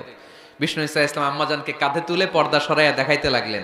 আর খেলা দেখতে দেখতে বিষ্ণু ইসা ইসলাম নিজেই আনন্দিত হয়ে গেলেন। আমরা অনেক সময় হয় না, গোল দেওয়ার আগে আমরাই নড়ে চড়ে উঠি, এইভাবে গোল করে উঠি, এইভাবে গোল গোল গোল গোল গোল গোল, লাফায় না এরকম? আল্লাহ রাসূল সাল্লাল্লাহু আলাইহি সাল্লাম খেলা দেখতে দেখতে নিজেই উত্তেজিত হয়ে গেলেন এবং যারা খেলছিল তাদেরকে বললেন, এই বানি আরফিদা, এইভাবে মারো, তীর এইভাবে ধরো। সুবহানাল্লাহ পড়েন। তো তো মসজিদের পাশে যদি খেলার ব্যবস্থা থাকে, বিকেল বেলা খেলার পরে ওরা কি মসজিদে ঢুকবে না? অ্যাক্টিভিটিস নাই, এজন্য খেলার পরে চলে যায়, দুম্মা চলে দুম, মসজিদের সাথে সম্পর্ক নাই। যুবকদের জন্য 2 নাম্বার প্রজেক্ট, মসজিদ থেকে শিক্ষা সফর হবে, স্টাডি ট্যুর। কি হবে? কুল সিরু ফিল আরদ ফানজুরু কাইফা কানা আকিবাতুল মুকাদ্দিবিন। এই মসজিদের উদ্যোগে আপনাদের এই টাঙ্গাইলের ভাওয়াল এলাকা আছে না, কি সুন্দর সুন্দর কত কিছু দেখার সুযোগ আছে, ওখানে যাবেন, কক্সবাজার নিয়ে যাবেন।